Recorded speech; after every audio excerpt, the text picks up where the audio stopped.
Welcome to the oil show. किसी भी corporate employ की लाइफ में सबसे ज़्यादा इंपॉर्टेंट क्या होता है? ग्रोथ और स्टेबिलिटी। आज का हमारा पॉडकास्ट इसी के ऊपर बेस्ड है कि किस तरीके से हम अपने कॉर्पोरेट करियर में फ्रॉम 0 to 50x जा सकते हैं। आज के जो हमारे गेस्ट हैं उन्होंने लास्ट 15 ईयर में काफ़ी बड़े बड़े ब्रांड्स के साथ वर्क किया है, like Patel hydro power, SMFG, ICICI bank and Paytm. तो चलिए डिस्कवर करते हैं mindset behind corporate growth with शील Bhadra.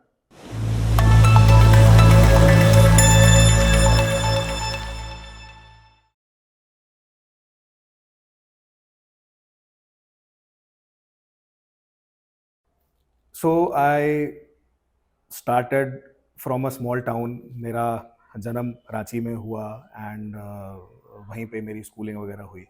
Ranchi is the capital of Jharkhand. और वहाँ से फिर I did my entire schooling.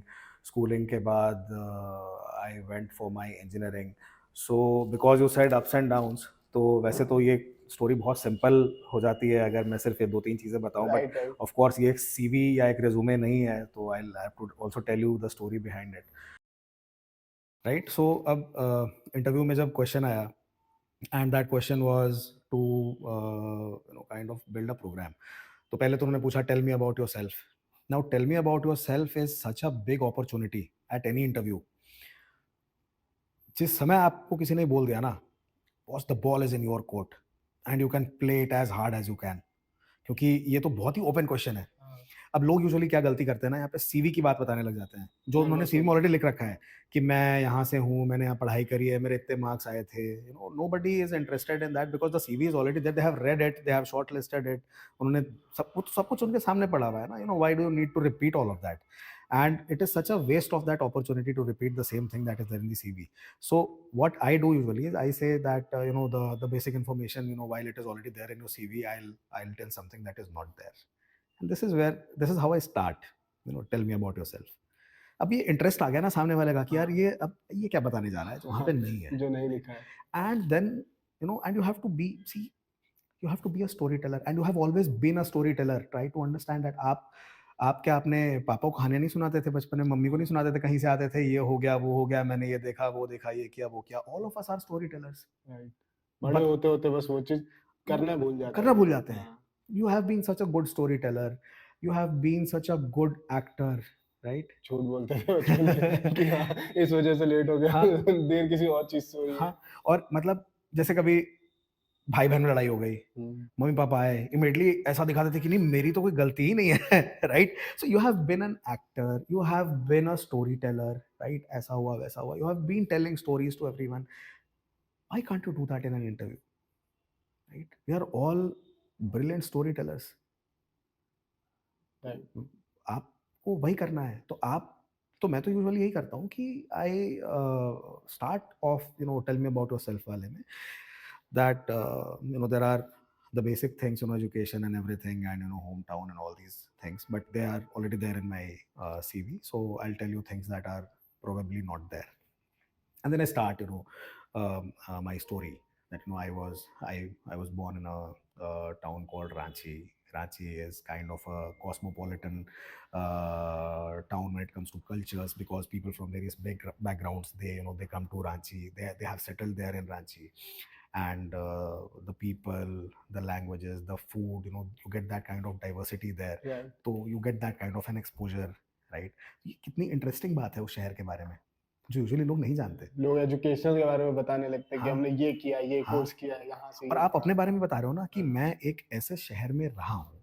For example मैं अपनी बात कर रहा हूँ कि ऐसे ऐसे एक शहर में मैं रहा हूँ जहाँ पर मुझे वेरियस एथनिसिटीज, वेरियस कल्चर्स के लोग मिले. तो मैं आपको ये बता रहा हूँ कि मेरा एक्सपोजर लेवल जो है वो बहुत अच्छा है. राइट. मैं डाइवर्स एनवायरनमेंट में बहुत कंफर्टेबल रहता हूँ. right, I have an exposure with different kinds of people, languages, food, and I appreciate all of that. Corporate में यही सबसे ज्यादा हाँ. जरूरी है क्योंकि आप I हर तरीके के लोग से मिलते हो. हाँ. कोई कहीं से आ रहा है, कोई कहीं हाँ. से आ रहा है. So I am not judgmental. Hmm. Right. I am not uncomfortable in presence of people who do not belong to my ethnicity or right. my region, right, or my religion for that matter. Right. तो ये आप अपने बारे में indirectly बता रहे हो, आपको ये बातें बोलनी नहीं है. हाँ. ये बातें बोलने वाली नहीं होती. लेकिन पर ये समझ समझ में जाता आनी है, चाहिए। सामने वाला समझ जाता है। हाँ, राइट। तो आप अपने बारे में कहीं ना कहीं उसको ये बातें भी बता रहे हो जब आप ये बात कर रहे हो। उसके बाद आप कहानी बतानी शुरू करते हो, ठीक है, कि फिर you know I spent my inter schooling years in Ranchi. I was also interested in a lot of extracurricular and co-curricular activities. तो मैं I have won these prizes, यहाँ यहाँ मैं गया हुआ हूँ, मैंने ये किया हुआ है, इतना मेरा लाइफ का एक्सपोजर रह चुका है। उसके बाद आप अपने पढ़ाई पे आते हो, तो फिर जब आप बीटेक की बात करो, बीटेक आपने कहाँ से क्या कितने मार्क्स लाए वो तो लिखा हुआ है वहाँ पे। राइट। क्या सीखा वहाँ, और क्या सीखा, और क्या किया? फाइनल ईयर का प्रोजेक्ट किया था, उसमें कितना कुछ एक्सपोजर मिला होगा। फाइनल ईयर के प्रोजेक्ट में मैं आईआईटी मद्रास गया था। फाइनल ईयर का प्रोजेक्ट जो है उसके लिए मुझे जाधवपुर यूनिवर्सिटी से कंसल्ट करना पड़ा था। मैं अन्ना यूनिवर्सिटी गया था। ये तो कहीं सीवी पे नहीं है। हाँ, ये बात करूंगा ना मैं। क्योंकि अचीव किया है, वो चीज हाँ, किया है लाइफ किया में, हुआ है तो वहां जाके। I have done experiments in the laboratories of IIT Chennai, जिसको कि आईआईटी मद्रास बोलते थे, and Anna university Chennai, right. वहाँ के लैब्स में जाके हमने एक्सपेरिमेंट किया हुआ है। I have worked on nano technology and all these things, ये बातें नहीं लिखी हुई है और ना उस टाइम पे उस जब टाइम पे। क्योंकि नैनो टेक्नोलॉजी लब तो बहुत तब सुना जब आयरन मैन आई थी कि हाँ हाँ, भाई ये भी कोई टेक्नोलॉजी होती है। हाँ, तो ये हाँ, मैंने तब किया है। हाँ, मैं क्यों नहीं करूँ यार इसकी बात? और ये तो सीवी में नहीं लिखा है ना, इतना हाँ, डिटेल तो आप नहीं डालते हो। तो इन चीज़ों की बात करो ना, आपके बारे में कितनी इंटरेस्टिंग, मतलब you have lived a life of whatever 20-25 years and you have nothing interesting to talk about. ये मानने वाली बात ही नहीं है, राइट। राइट। करो ना उन चीज़ों की बातें, बताओ अपने बारे में, और इनडायरेक्टली ऐसी ऐसी चीज़ें बताओ जो आपका कैपेबिलिटी, आपकी स्किल। मैं अपने कॉलेज में, right, events committee, events organising committee का मेंबर था, राइट। ऐसी बातें अगर मैं बताऊंगा तो लीडरशिप यहाँ से निकल के आएगी, हाँ, टीम वर्क निकल के आएगा। आपको ये बातें करनी है अपने बारे में इंटरव्यू में, तो वो तो ओपन स्टेज है, टेल मी अबाउट योरसेल्फ। मतलब इससे अच्छी अपॉर्चुनिटी आपको मिलने नहीं वाली पूरे इंटरव्यू में। So please make the best use of that, is what I tell everyone. And ये चीज़ मुझे समझ में बहुत पहले आ गई थी, क्योंकि मैं सोचता रहता हूँ, मैं सोचता बहुत हूँ। तो मैं ना बहुत सारे सिनारियोज जो है अपने मन में जीता रहता हूँ, राइट। तो जब इंटरव्यू हुआ भी नहीं, मैं उस समय जी रहा हूँ इस चीज़ को, और सोच रहा हूँ कि मैं वहाँ बैठा हुआ हूँ, मैं क्या बातें कर रहा हूँ, मैं क्या बोल रहा हूँ, मैं वहीं पे अपने आप को रेक्टिफाई कर रहा हूँ। I am training my brain even if some situation has not happened, right. वो कहते हैं ना कि भाई अगर सामने शेर होगा तो क्या करोगे? अब शेर कब होगा कौन जानता है, बट मतलब अगर दिमाग ये सोच रहा है तो किसी दिन सच में सामने शेर होगा, तो मेरे को पता है क्या मुझे पता करना है क्या करना है।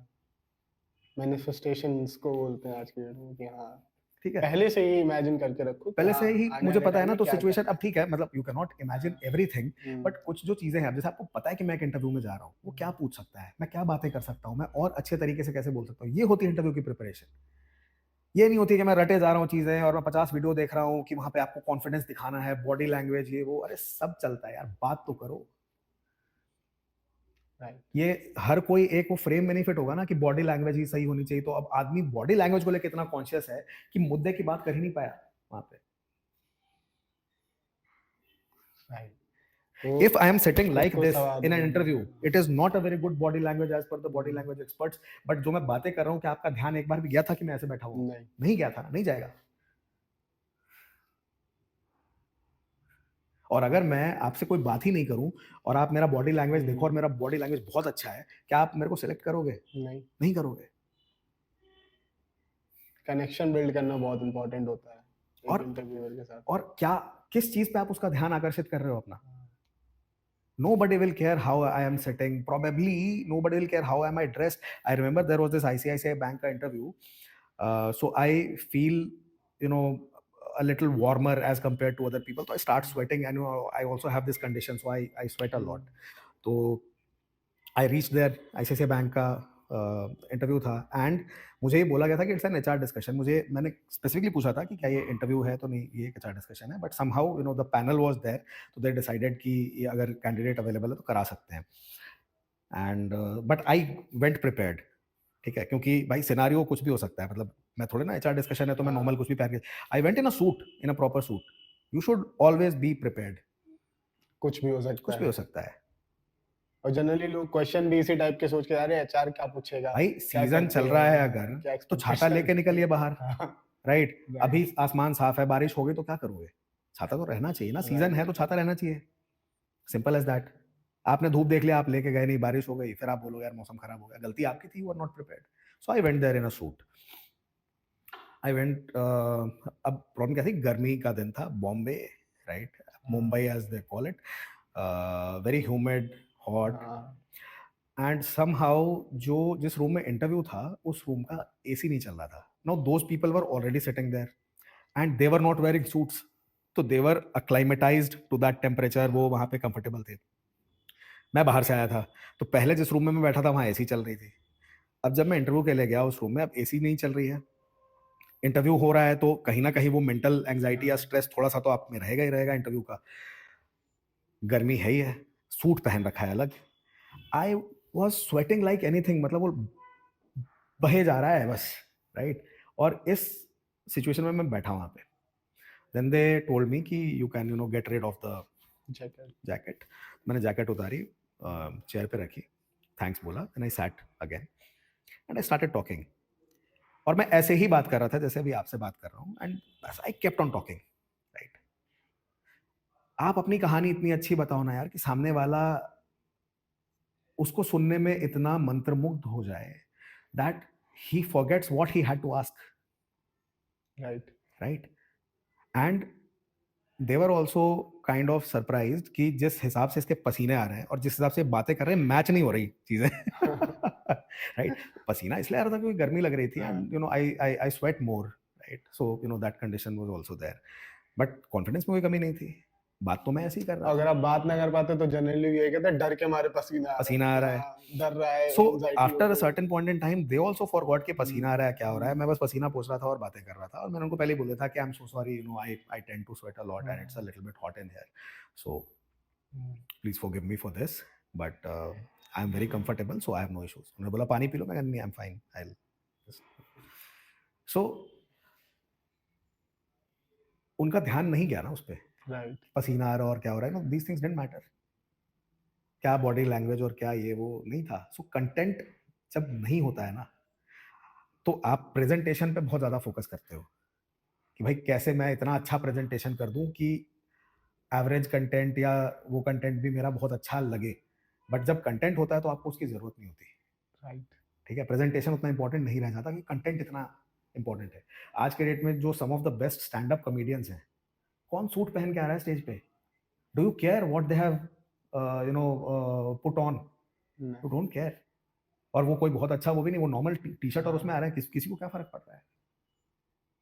और कोई एवरेज कॉमेडियन सूट पहन के भी आएगा, आप उसको नहीं सुनना चाहोगे, डजंट मैटर। तो ये थोड़ी थोड़ी जो चीजें हैं ना, लोगों को, while everything is important, the way you dress, the way you look, the way you act, the way you are groomed, right, the way you are presenting yourself, of course presentation is extremely important, but it's not more important than content, right. actually content जो है वो मतलब weightage तो उसी का है, right, क्या बोलते हो ये इम्पोर्टेंट है, प्रेजेंटेशन कैसे तो, बोलते हो क्योंकि ये प्रेजेंटेशन तो important उसी की है ना, कंटेंट की ही प्रेजेंटेशन है, राइट। अब आपके पास कंटेंट ही नहीं है तो आप प्रेजेंटेशन कितना भी अच्छा कर लो, ले दे के आप तो वही बात कर रहे हो ना, आप चार तरीके से एक ही बात बोल रहे हो। है। कंटेंट नहीं, आप बार बार यही बोल रहे हो कि मैं तो यहाँ इस स्कूल में गया, मैं उस स्कूल में गया, मैं हमेशा क्लास में टॉप करता था। अब इसी बात को आप चार तरीके से बोलते रहोगे, right. I have been very good in academics, right. I have always liked to study a lot. अब एक ही बात चार तरीके से आप बोल रहे हो, don't have content, doesn't matter. So coming back to the interview, interview. तो वो इंटरव्यू में when we started discussing things, so पहले तो टेल मी अबाउट योरसेल्फ वाला आया, उस पर मैंने बहुत बात करी जैसा कि आप समझ ही गए होंगे, right. And then he gave me a problem, so he asked me कि अभी तुम कुछ कोडिंग वोडिंग, मैंने कहा मैं कुछ तो पढ़ के आया हूँ और मुझे कुछ मैंने करी भी है फर्स्ट ईयर में। और जब मैं 12th में था, 11th-12th में ना, तो काफ़ी उस टाइम पे बहुत नया नया कंप्यूटर्स आया था, मतलब कंप्यूटर्स तो और भी पहले आ गए थे, I think I was in 6th और समथिंग, तब कंप्यूटर्स आए थे। कंप्यूटर लैब पहली पहली बार बना था, हम जूते बाहर उतार के लैब के अंदर जाया करते थे, फ्लॉपी डिस्क होती थी, मतलब आज के लोगों ने देखी भी नहीं होगी, राइट। फ्लॉपी डिस्क, बड़ी वाली फ्लॉपी देखी हुई है मैंने, यूज़ करी हुई है। उस टाइम पे 64 MB का रैम बहुत ज़्यादा बड़ी बात होती थी, बहुत फास्ट कंप्यूटर होता था वो। 2 GB की रैम लगी हाँ। होती थी कंप्यूटर्स में। 2 की भी नहीं होती तो बहुत सारे में तो। हाँ, 500 एमबी की हार्ड डिस्क होती थी हाँ। और बड़ी सी भारी सी हार्ड डिस्क होती 500 एमबी की होती थी। फ्लॉपी डिस्क होता था जिसमें 1.44 एमबी का डेटा अटता था और उस पे मैंने पहला अपना एक कोई सा साइंस फेयर था हमारे स्कूल में, अर्थक्वेक पे एक प्रेजेंटेशन मैंने बनाई थी, वो मेरा पहला पीपीटी था लाइफ का और वो उस फ्लॉपी डिस्क में स्टोर करके मैं लेके गया था और मैंने वहाँ पे प्रेजेंट करी थी साइंस फेयर में। तो ये तो कंप्यूटर थे। बट जब तक मैं 11th में पहुंचा तब तक थोड़ा सा मतलब और एडवांस्ड हो गए थे computers better.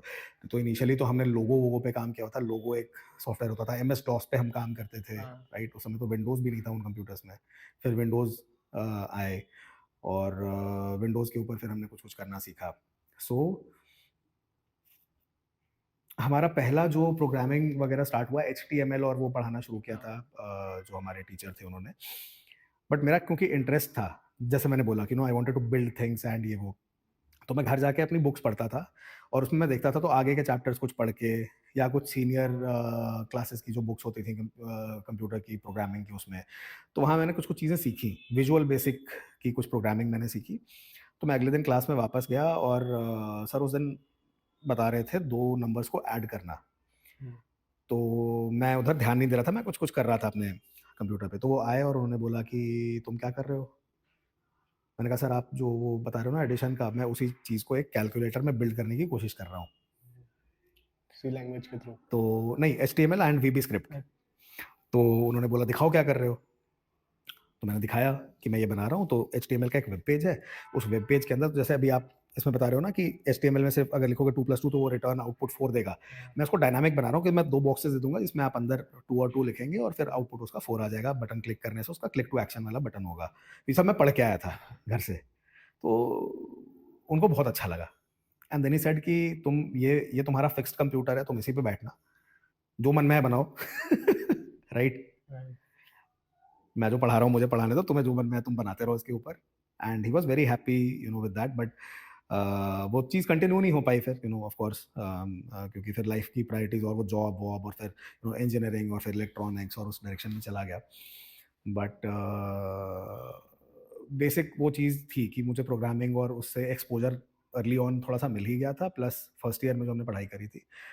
So I told him that, and then he said, "Okay, there is a problem. You try to solve it. Write a code for this. ये अचीव करना है, ये कोड लिखो." I wrote the code.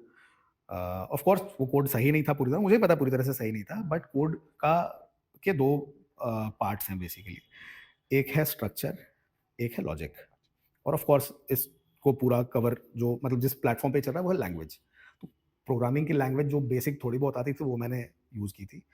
Structure जो होता है उसका कि भाई किस सीक्वेंस में चीज़ें होंगी, राइट? वो उसका पूरा एक स्ट्रक्चर बनाता है। That also gives an idea that if you can think structurally और नॉट।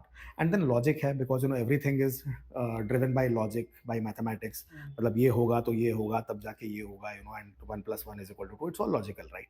सो वो 2-3 चीज़ों का सेंस उसको मिल गया कि हाँ भाई ठीक है, प्रोग्रामिंग लैंग्वेज आती है, इसको सीख भी लेगा, बहुत कोई इशू नहीं आएगा इसमें। स्ट्रक्चरल थिंकिंग भी है and he also knows how to put things into structure. Logical thinking है, लॉजिक अच्छा है, इसका सब कुछ है। ऑफ कोर्स एप्टीट्यूड क्लियर करके आया हूँ तो वहाँ से भी वो आ रहा है कि भाई लॉजिक अच्छा है, राइट? एंड तो कर लेगा वाला एक वो तो आ गया। नेवर गिव अप एटीट्यूड वो है कि हाँ जो प्रॉब्लम मिलेगी उसको सॉल्व कर लेंगे। अटेम्प्ट तो हाँ भले करो, हो सकता है टाइम लग जाए। पहले क्यों हाथ खड़े कर देने, मुझे नहीं आता कोड, मैं शायद अच्छा नहीं बना पाऊँ। किस बात का डर है? जो नौकरी है ही नहीं, उसके जाने का डर है। नहीं है, है ना? मतलब आपको तो मिली ही नहीं है वो नौकरी, आप डरे हुए हो। आप डर के चक्कर में आपको जो आती हैं चीज़ें वो आप भूल गए। सही समय पे जो दिमाग काम करना था वो कर नहीं पाया। खुल के खेलो। फियरलेस। हाँ, फियरलेस। एंड मतलब I am there, I have reached that interview, that in itself proves कि कुछ तो होगा, मतलब जिसकी वजह से इन्होंने यहाँ तक आने का मौका दिया है। तो मैं अपने ऊपर कॉन्फिडेंस थोड़ा भी नहीं रखूँ, ये कैसे हो सकता है? तो होना चाहिए, राइट? सो मैंने वो कर लिया अटेम्प्ट और मुझे पता भी था और मैंने उनको बोला भी, मैंने बोला कि see this might not be perfect, but with my understanding and with how much I can remember and जो थोड़ी बहुत मैंने रिवाइज की थी सी की प्रोग्रामिंग, उसके हिसाब से मैंने ये बनाने की कोशिश की है। Please have a look. He had a look, he said कि हाँ I see there are some faults in there but good attempt, more or less, मतलब ये सही लग रहा है. Then he give me something else. तो मुझे उसका आंसर आता भी नहीं था, मैं मेंटली एग्जॉस्टेड भी था. तो मैंने उनको बोला कि I don't remember exactly what we studied, regarding this, so I'll not be able to answer.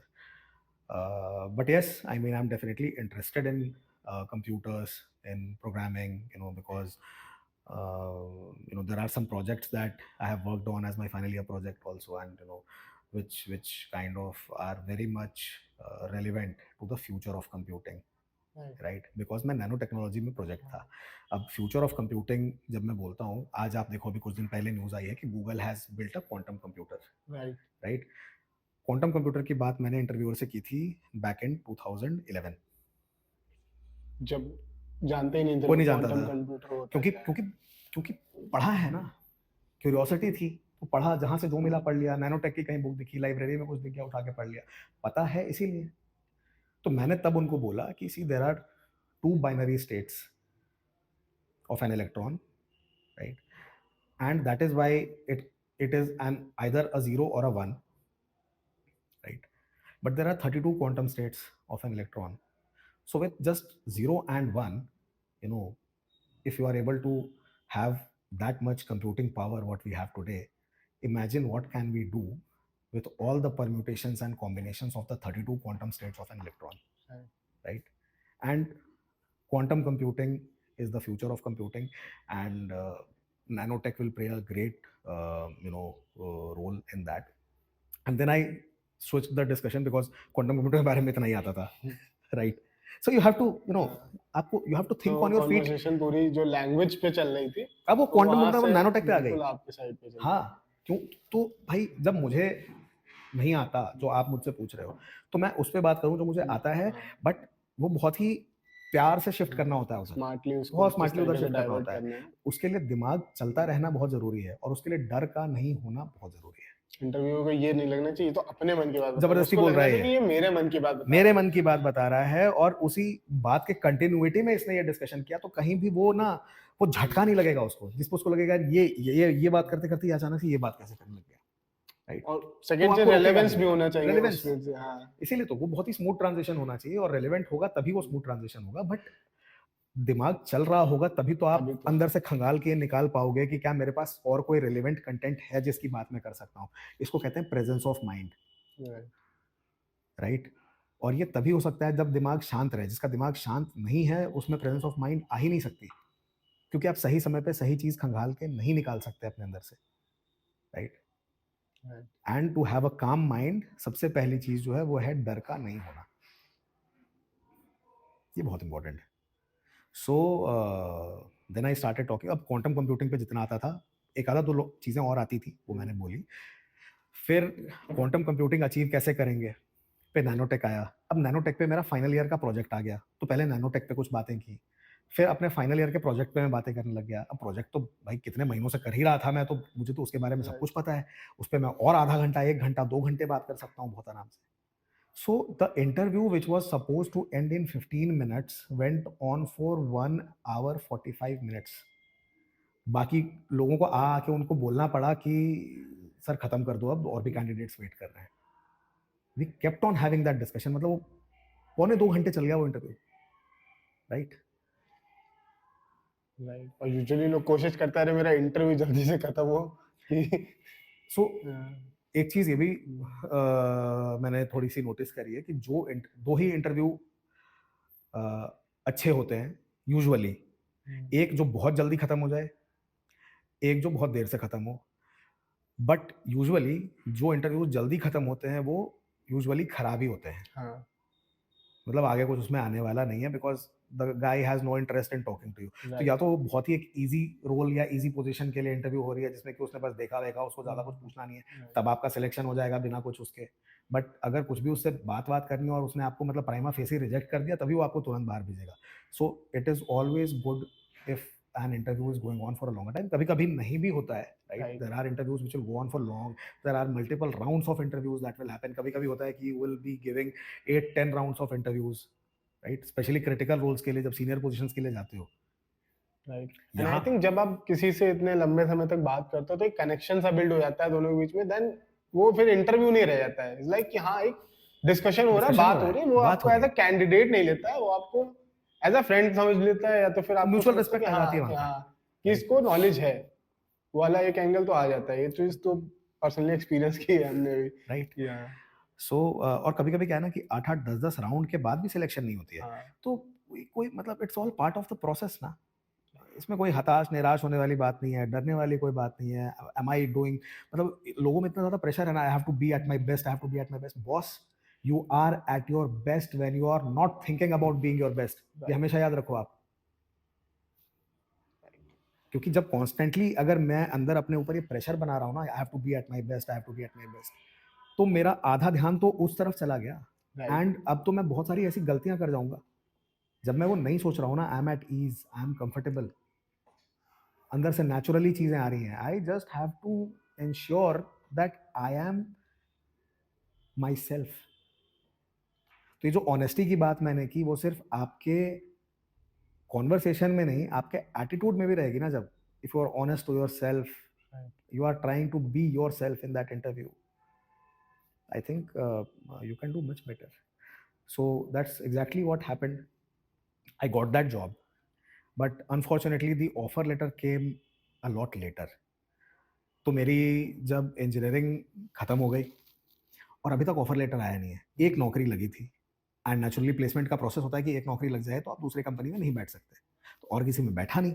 हाँ अब इसका ऑफर लेटर नहीं आया, और कॉलेज खत्म हो गया। कॉलेज ख़त्म हो गया, अब घर वापस जाना है। हम्म, नाउ द प्रॉब्लम, जब आप specially in small towns, middle class families, middle class societies, problem यह है कि आप जब बाहर निकले, और खास करके उस टाइम पे जो हुआ था, कि इंजीनियरिंग कर रहा इंजीनियरिंग है कर रहा और है। डॉक्टर बनने गया है and what ever, specially engineering में, कि भाई बीटेक गया है तो प्लेसमेंट होगी, हम्म, कैंपस प्लेसमेंट होगी, और हर किसी के मुंह पे यही क्वेश्चन होता था, कितना पैकेज लगा, right right? Now see my parents would understand, of course, मतलब आपको जैसा मैंने बताया पूरा बैकग्राउंड, दे वुड अंडरस्टैंड, मतलब उनको उनको कोई दिक्कत नहीं थी, बट सोसाइटी नहीं जीने देगी। And my parents will have to hear things from the society जिसका उनके पास कोई जवाब नहीं होगा। एंड ऑल दो वो डिफ्लेक्ट भी कर देंगे उसको, उन लोगों को, मतलब वो भी कर देंगे कि भाई ठीक है, कोई दिक्कत नहीं है, अपना लड़का है अभी, ठीक है, उसका हो ऑफर जाएगा। लेटर आने में टाइम लगेगा, जब भी आ जाएगी वो चला जाएगा, वो सब वो कर देंगे। But putting them in that position is something that I could not do, वो मैं नहीं कर सकता था। So I told my father, मैंने कहा पापा, जॉब नहीं लगेगी तब तक मैं आऊँगा नहीं घर।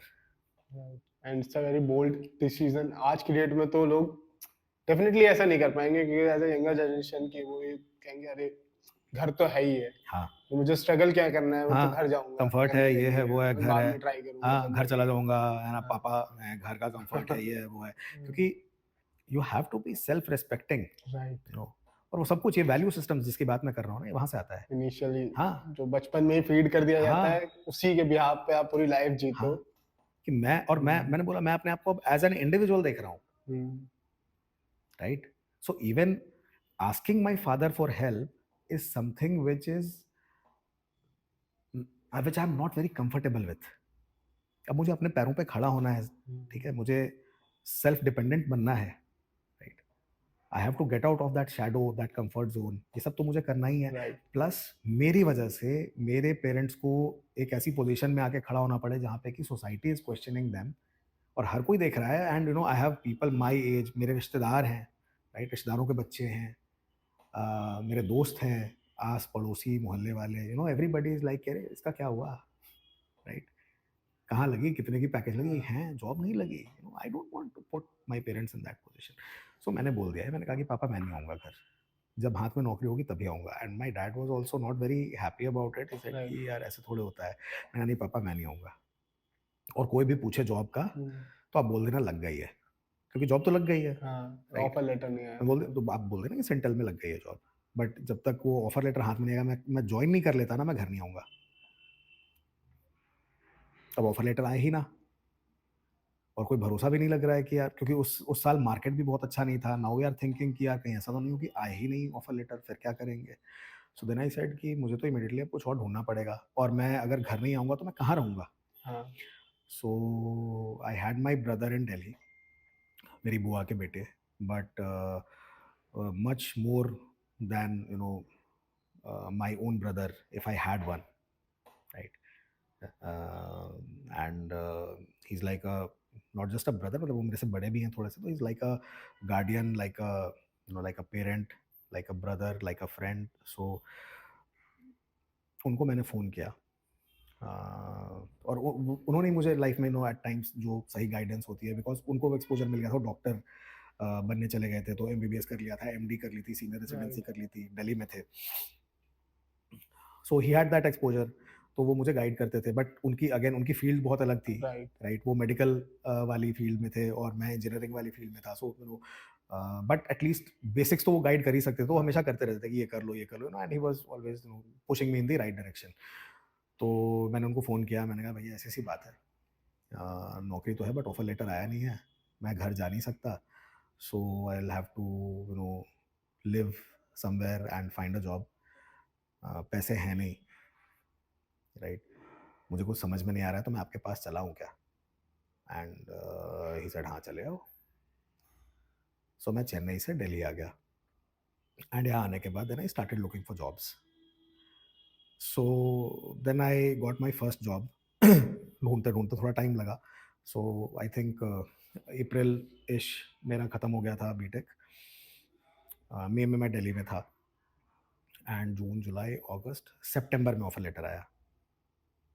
4 महीने तो मैं घर नहीं, हाँ मैं घर नहीं गया था। और तो मैं ही पे जब मैंने ढूंढना शुरू किया, मुझे एक आधा दो अपॉर्चुनिटीज़ मिली, बट वही था कि the salaries were very very less, very little, क्योंकि ऑफ कैंपस बीटेक फ्रेशर की कोई वैल्यू नहीं थी। मुझे पता नहीं अब कैसा है, राइट? बट तब तो बिल्कुल ही नहीं थी, कोई कोई नौकरी नहीं देना चाहता था। भाई आपको कैंपस में नौकरी क्यों नहीं मिली? अब आप चाहे जितना भी कह लो कि ऐसी बात है, ये हो गया वो हो गया, नोबडी विल बिलीव ना, राइट?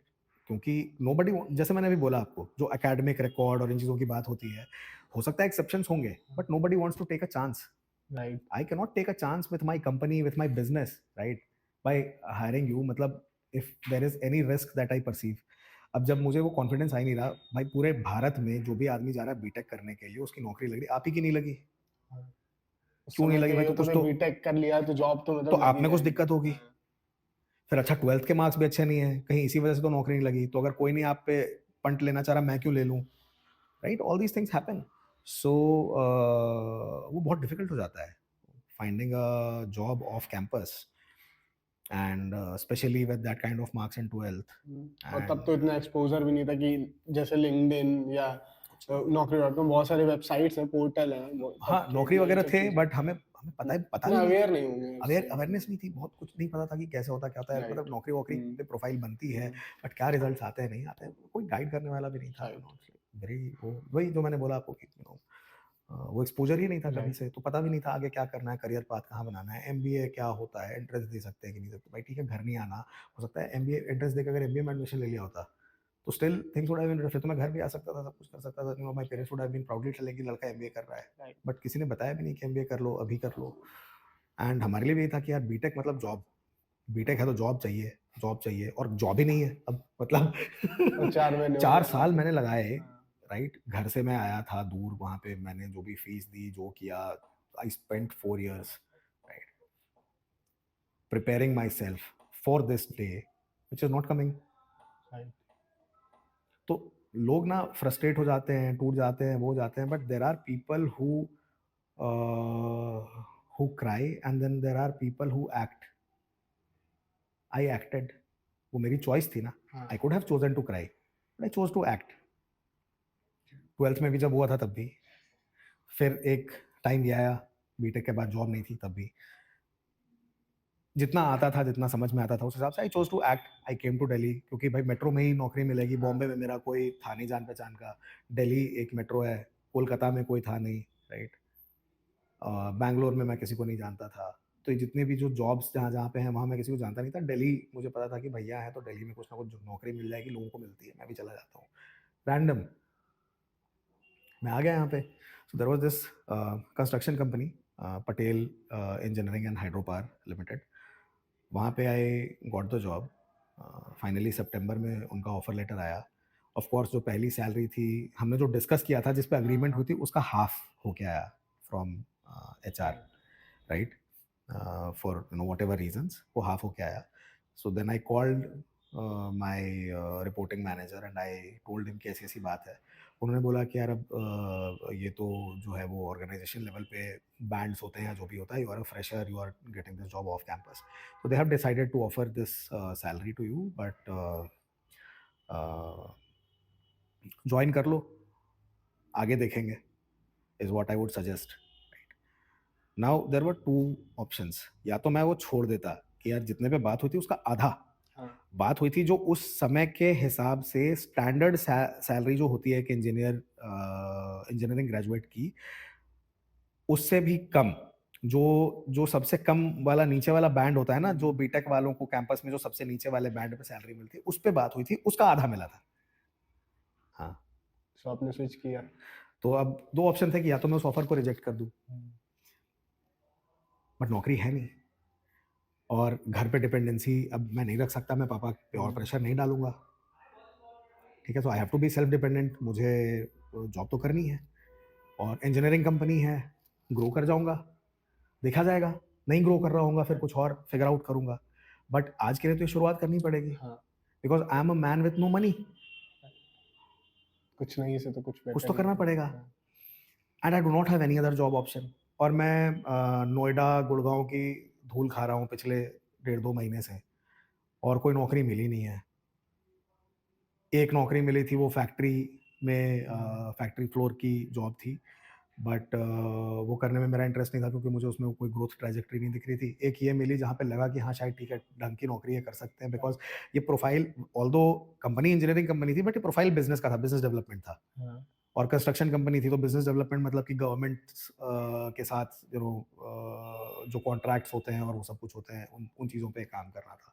तो यहाँ पे ग्रोथ दिख रही थी, सब कुछ दिख रहा था, मुझे लगा कि अपॉर्चुनिटी अच्छी है, तो मैंने वो वाली अपॉर्चुनिटी रिजेक्ट कर दी जो फैक्ट्री वाली थी, और यही अब इकलौता मेरे पास बचा था, और मेरे पास और कुछ भी नहीं था।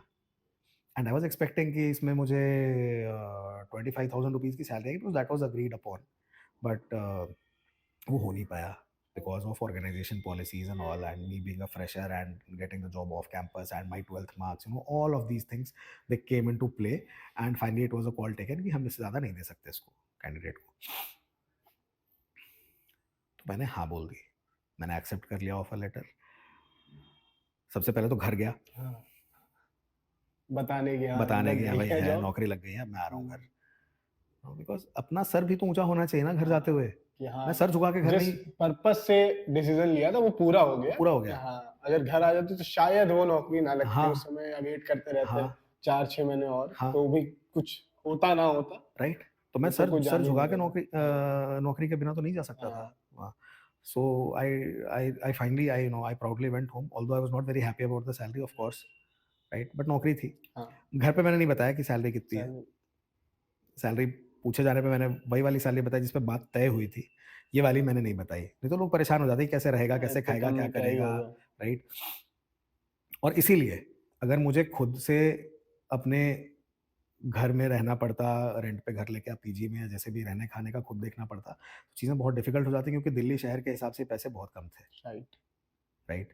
तो भैया के पास ही मैं रह गया, आई थिंक। एंड अब क्या हुआ कि सैलरी जो बढ़नी थी, जिसकी बात हुई थी, तो सितंबर में मैंने ज्वाइन किया था, मार्च आया तो मैंने कहा कि मार्च आ गया, तो फिर एचआर ने बोला कि अभी तो तुम्हें साल भर भी नहीं हुआ है एंड 6 महीने पे सैलरी कैसे बढ़ा दें। या ठीक है। फिर अगला सितंबर आया, फिर से मैंने बात करी, तो फिर एचआर ने बोला कि अभी तो मिड ईयर हमारे यहाँ होता ही नहीं अप्रेजल।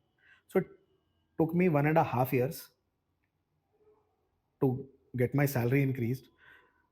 कंपनी में सबसे ज़्यादा इंक्रीमेंट मिला था, बट बेस ही छोटा था, हाँ, बट काम बहुत अच्छा था, सीखने को बहुत कुछ मिल रहा था, talking to all the people in all the public sector organizations and government undertakings and all these companies for big projects, filing for big tenders in tune of 500-600 crores, right?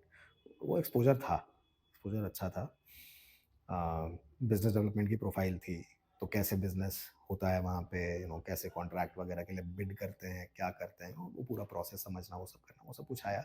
Although that expertise of that particular business kind of could not stay very relevant in my further career path because वो path change हो गया वहाँ से. But the learnings, the Right. kind of Dealing with people. Right. और ये सारी चीजें जो हैं ये वहाँ पे जो मैंने सीखी वो definitely that stayed with me, right? And the good thing about that company was कि वो उन्होंने जो मुझे salary revision करके दिया, they gave me an arrear also.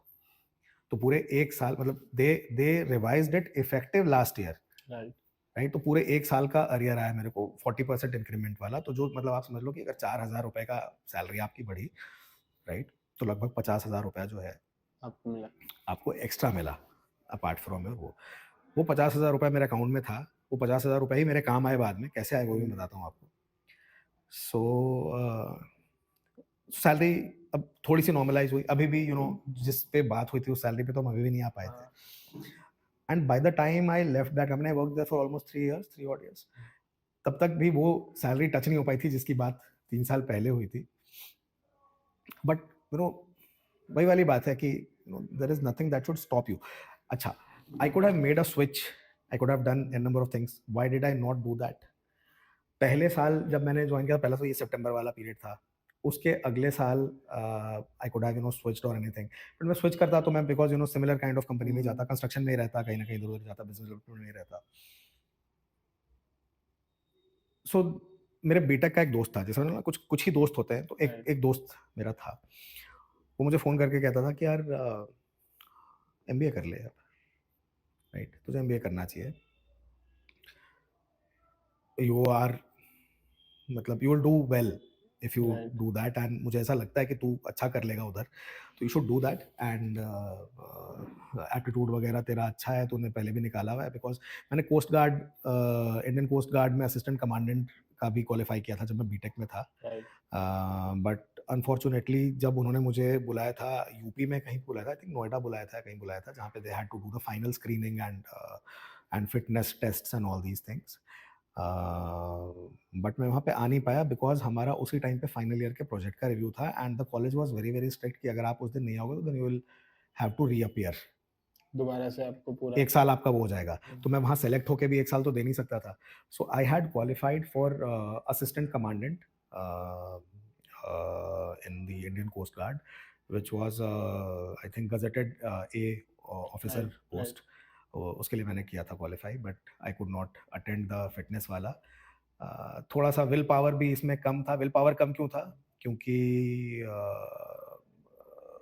Mummy was not very happy about me joining the forces कि भाई एक ही बेटा है, ये भी फौज में चला जाएगा, एंड तो कहीं ना कहीं वो that discouraged me to go. तो इसलिए वो कन्विक्शन नहीं थी, और रीज़न भी था, जेन्युइन था. कॉलेज कह रहा था कि यार आप स्किप कर ही नहीं सकते, साल रिपीट करना पड़ेगा. I could not do that. तो I also did not go the extra mile to convince the college because I was not convinced myself. है ना, वो थोड़ा सा डिस्करेजमेंट था कि मतलब फिर फैमिली भी देखनी है, मैं हूँ, बात सही है कि भाई मुझे ही देखनी है, आगे भी फैमिली देखनी है, पता नहीं मैं कैसे कर पाऊंगा, नहीं कर पाऊंगा. Most of the time I will not be available if I am in the coast guard. So I to kind of छोड़ना पड़ गया, वो मुझे वो छूट गया. सो एक गवर्नमेंट जॉब छूट गई, फिर एक ये सेंट्रल वाली ऑफर लेटर आई नहीं थी. जब मैंने पटेल ज्वाइन कर लिया उसके बाद सेंट्रल की ऑफर लेटर आई मेरे पास, but then they were calling me back to Chennai, तो मुझे रिलोकेट भी करना पड़ता है. एंड प्लस एक नौकरी ऑलरेडी ज्वाइन कर ली, तो एक कहीं ना कहीं सेंस ऑफ लॉयल्टी भी होती है ना. फर्स्ट जॉब ऑब्वियसली स्पेशल होती है सभी के लिए कि हाँ मैं तो उसमें 100% दूंगा. सैलरी कम थी, वो central was offering slightly better salary than what was agreed at Patel. वो कुछ 26-27,000 इश है ना, वो दे रहे थे, चेन्नई में दे रहे थे. Chennai was a cheaper town also as compared to Delhi. And but वो वाली थी कि यार अभी तो लगी ही है जॉब, एंड एंड कहीं पे अगर नौकरी मिली है तो I owe something to the company also, right कि भाई ठीक है, जो भी सैलरी दे रहा है, अभी तो मुझे कुछ नहीं आता है ना, अभी तो मैं सीख रहा हूँ, they are paying me, technically it's an internship, अभी तो मुझे सीखने के पैसे मिल रहे हैं, तो I have to give back also, तो वो कहीं ना कहीं एक था, तो I did not want to, तो मैंने वो नहीं किया। फिर ऑफर लेटर आया, I politely declined it on on email, मैंने वो नहीं ली जॉब, और फिर मैंने यहाँ पे कंटिन्यू करा। सो पहला साल मतलब जो पहले 6 महीने निकले, फिर जो दूसरा वाला साल चल रहा था, उस टाइम पे मेरे फ्रेंड ने मुझे बोला, so I just appeared for CAT, just to see कि पैटर्न क्या होता है क्या नहीं होता है। मुझे ये नहीं पता था कि हर साल पैटर्न चेंज होता है कैट का। तो उस साल मैंने देखा जो पैटर्न था, तो मैंने कुछ प्रिपरेशंस नहीं की थी as such, so I could score I think 90, हाँ 90 ऑड परसेंटाइल मेरे कुछ आए थे, 90 पॉइंट कुछ थे, आई रिमेंबर इट राइट, 90 थे, 92 थे, आई डोंट रिमेंबर एग्जैक्टली, 92 के आसपास थे। मैंने बोला कि ठीक है, अगर ये बिना तैयारी के आ सकते हैं तो तैयारी तो करके तैयारी तो आ करके ही कुछ थोड़े जाएगा। बहुत आ जाएंगे, और अच्छे तो कहीं ना कहीं एडमिशन मिल जाएगा अच्छी जगह पे। तो ये जो 50,000 रुपए आए थे, राइट उसमें से कुछ आई थिंक 35,000 रुपीज़ जो है मैंने इसमें लगा दिए, एजुकेशन में अपनी अपना कैट की ये तैयारी में। कैट की एक टाइम का कोचिंग होता था, वहाँ हाँ पे मैंने एनरोल करा लिया, और वहाँ पे मैंने अपनी प्रिपरेशन शुरू की। Of course Monday to Friday job होती थी, सैटरडे संडे क्लासेस होते थे। तो वो वही चीज़ है ना कि आपको देखो, आपको you have to put in efforts, you can not have all the things in life कि मैं सैटरडे संडे एंजॉय भी कर लूँ, सो भी लूँ, घूम भी लूँ, पार्टी भी कर लूँ, नौकरी कर रहा हूँ अब तो, राइट, और फिर लाइफ में ग्रोथ भी मिल जाए, दैट डज नॉट हैपन। कहावत है ना, there is no such thing as free lunch. Right and इसीलिए शायद आज लोग सैटरडे संडे को एंजॉय करने के चक्कर में अपने लॉन्ग टर्म करियर को भूल जाते भूल हैं। जाते उनको हैं। लगता है कि यार इतना 4 दिन काम किया है, नहीं, और 5 फिर दिन वो काम किया है। एक्सपेक्ट करेंगे ना कि हाँ why somebody you know was hired from outside, why was I not promoted for this right position, मैं तो इतने दिन से यहाँ काम कर रहा हूँ, यू नो, राइट बिकॉज जिसको बाहर से लेके आए उसमें कुछ एडिशनल क्वालिटीज हैं, कुछ एडिशनल क्वालिफिकेशंस हैं, कुछ additional kind of, you know, plus they will also see कि people who are junior to me, they are promoted now, they are senior, right, right मैं नहीं हो पाया। So because you have taken things for granted, आपको लग रहा है कि just by virtue of your seniority और योर एक्सपीरियंस आप प्रमोट हो जाओगे, बट ऐसा नहीं होता है। नहीं there are an number of things that decide who will sit where, right, in any hierarchy, in any organization, in any government, in any you know, rule of the king, या कहीं right पे भी, you know, ऐसा कोई कोई नहीं है कि सीनियोरिटी और एज और सिर्फ वही फैक्टर होता है,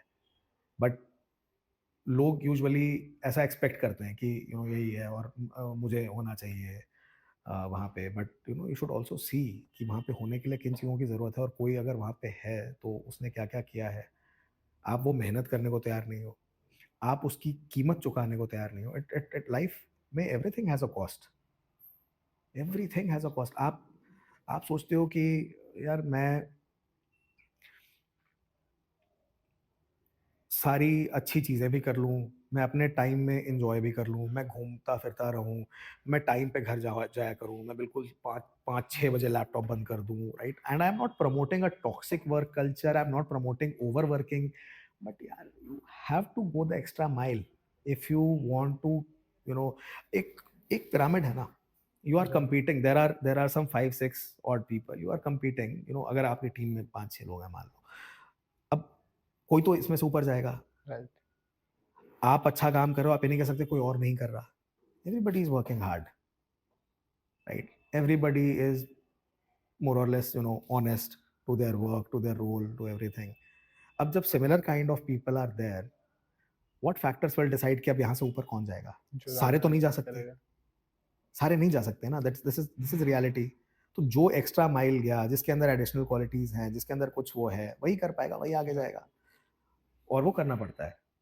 तो ऑल्दो मैंने भी उतने ग्रेट और इसके साथ नहीं किया, otherwise I would have, you know, scored even better, but at least ठीक है, सैटरडे संडे में ज़्यादा था, थोड़े इन्जॉयमेंट वाले मूड में तो रहता था कि क्लास के बाद आके वापस घर पे पढ़ाई बहुत ज़्यादा नहीं कर पाता था, बट ठीक है, मतलब क्लास वाज हेल्पिंग कि एटलीस्ट एक वो रेगुलर वो आ गया था, रिदम आ गया था राइट कि आपको रोज़ पढ़ाई करनी है, रोज़ वो करना है, मेंटल एक्सरसाइज रोज़ हो रही है, प्रॉब्लम सॉल्व कर रहे हो, ये कर रहे हो, वो कर रहे हो, दैट वाज देयर। प्रॉब्लम ये थी कि जो जिस पैटर्न पे मैं जो भी ये 92 पढ़ाई 93 करी। लेके आया था, जो पहली बार जब जब कैट दिया था, अगर उस पैटर्न पे होता तो मैं इतनी ही तैयारी के साथ probably I would have scored much better, but pattern भी चेंज हुआ और मेरी तैयारी भी कोई उतनी ज़्यादा नहीं थी, क्योंकि मेरा एक दोस्त था who scored 99.97 I think, went to IIM Ahmedabad. वो गुड़गांव जाता था अपनी ऑफिस, बाइक से जाता था, गुड़गांव से आता था कोचिंग के लिए, टाइम ईस्ट ऑफ कैलाश, ठीक है, which is a significant distance in Delhi traffic. Right. वो वहाँ आता था, कभी कभी उसके वो होते थे नाइट शिफ्ट्स होते थे, तो वो कोचिंग के बाद जाता था नौकरी करने के लिए। एंड जिस तरीके की वो मेहनत करता था, सॉल्व करता रहता था हमेशा, you know, things that he used to do, और वो दिखता था जितने जो जो टेस्ट एग्जाम्स होते थे और सब कुछ होता था, he always used to score very very well. तो उस लेवल की मेहनत मैंने नहीं की थी, तो आई can not expect the same thing, you know, जैसे अभी मैंने बोला। एफर्ट्स डालोगे जितना उतना अब ही, मैं ये बोलूँ जितनी कि मैं चाय में जितनी शक्कर होगी अब उतनी ही मेरा मीठे एक फ्रेंड था, राइट। एक और फ्रेंड था जो जो कि मेहनत नहीं करता था, राइट। एंड जब कैट के रिजल्ट्स आए तो बहुत encouraging नहीं थे, and he got so depressed that he left all groups, WhatsApp वगैरह उसने डीएक्टिवेट कर दिया, बात करनी छोड़ दी, यू नो। ये क्यों हुआ? क्योंकि आपके अनरियलिस्टिक एक्सपेक्टेशंस थे। राइट। आप एक्सपेक्ट वो कर रहे थे जिसके लिए आप मेहनत कर ही नहीं रहे थे, तभी आप इतने निराश हो गए, तभी आप इतने डिप्रेस्ड हो गए। और इसमें डिप्रेस होने की क्या बात है यार? वहां से शिक्षा लो, देखो क्या सही, what work, what did not work, right. और फिर से करो। और नौकरी वोकरी तो चल ही रही है, उसकी भी नौकरी थी, नौकरी चल ही रही है, नौकरी करते रहो अपना, अगले साल फिर अपीयर हो जाना कैट में, कौन सी मतलब दुनिया खत्म हो गई, राइट। राइट। सो सो मुझे ये बात, मैं तो क्लियर था अपने थॉट प्रोसेस में, तो मुझे पता था कि कोई फर्क नहीं पड़ता इससे कि कोई और क्या कर रहा है, मैंने जो बोया है मुझे वही खाना है। तो मैंने जितना एफर्ट डाला है, मेरे उसी हिसाब से परसेंटाइल आएंगे। इस आदमी ने, मतलब मेरे सामने मैं देख रहा हूँ, इतने ज़्यादा एफर्ट डाले हैं, ही deserves that kind of you know that kind of result. और वो आएंगे ही, एफर्ट गए, रिजल्ट आएंगे ही आएंगे। तभी वो इन लोगों को आप कभी नहीं सुनोगे किस्मत पे रोते हुए 99.97% कि किस्मत खराब है, हाँ, ये हो गया, विनर्स वो हो तो गया, कभी नहीं कभी रोते नहीं। हैं। अभी आप देखो, मेरे थोड़े से कम आए, मुझे एक सेकंड नहीं लगा ये बोलने में कि फॉर्मेट चेंज हो गया था। हाँ, अरे तो तैयारी भी तो नए फॉर्मेट पे ही कर रहे थे आप, राइट। उसी फॉर्मेट पे किसी ने 99.97 पे तो स्कोर किया।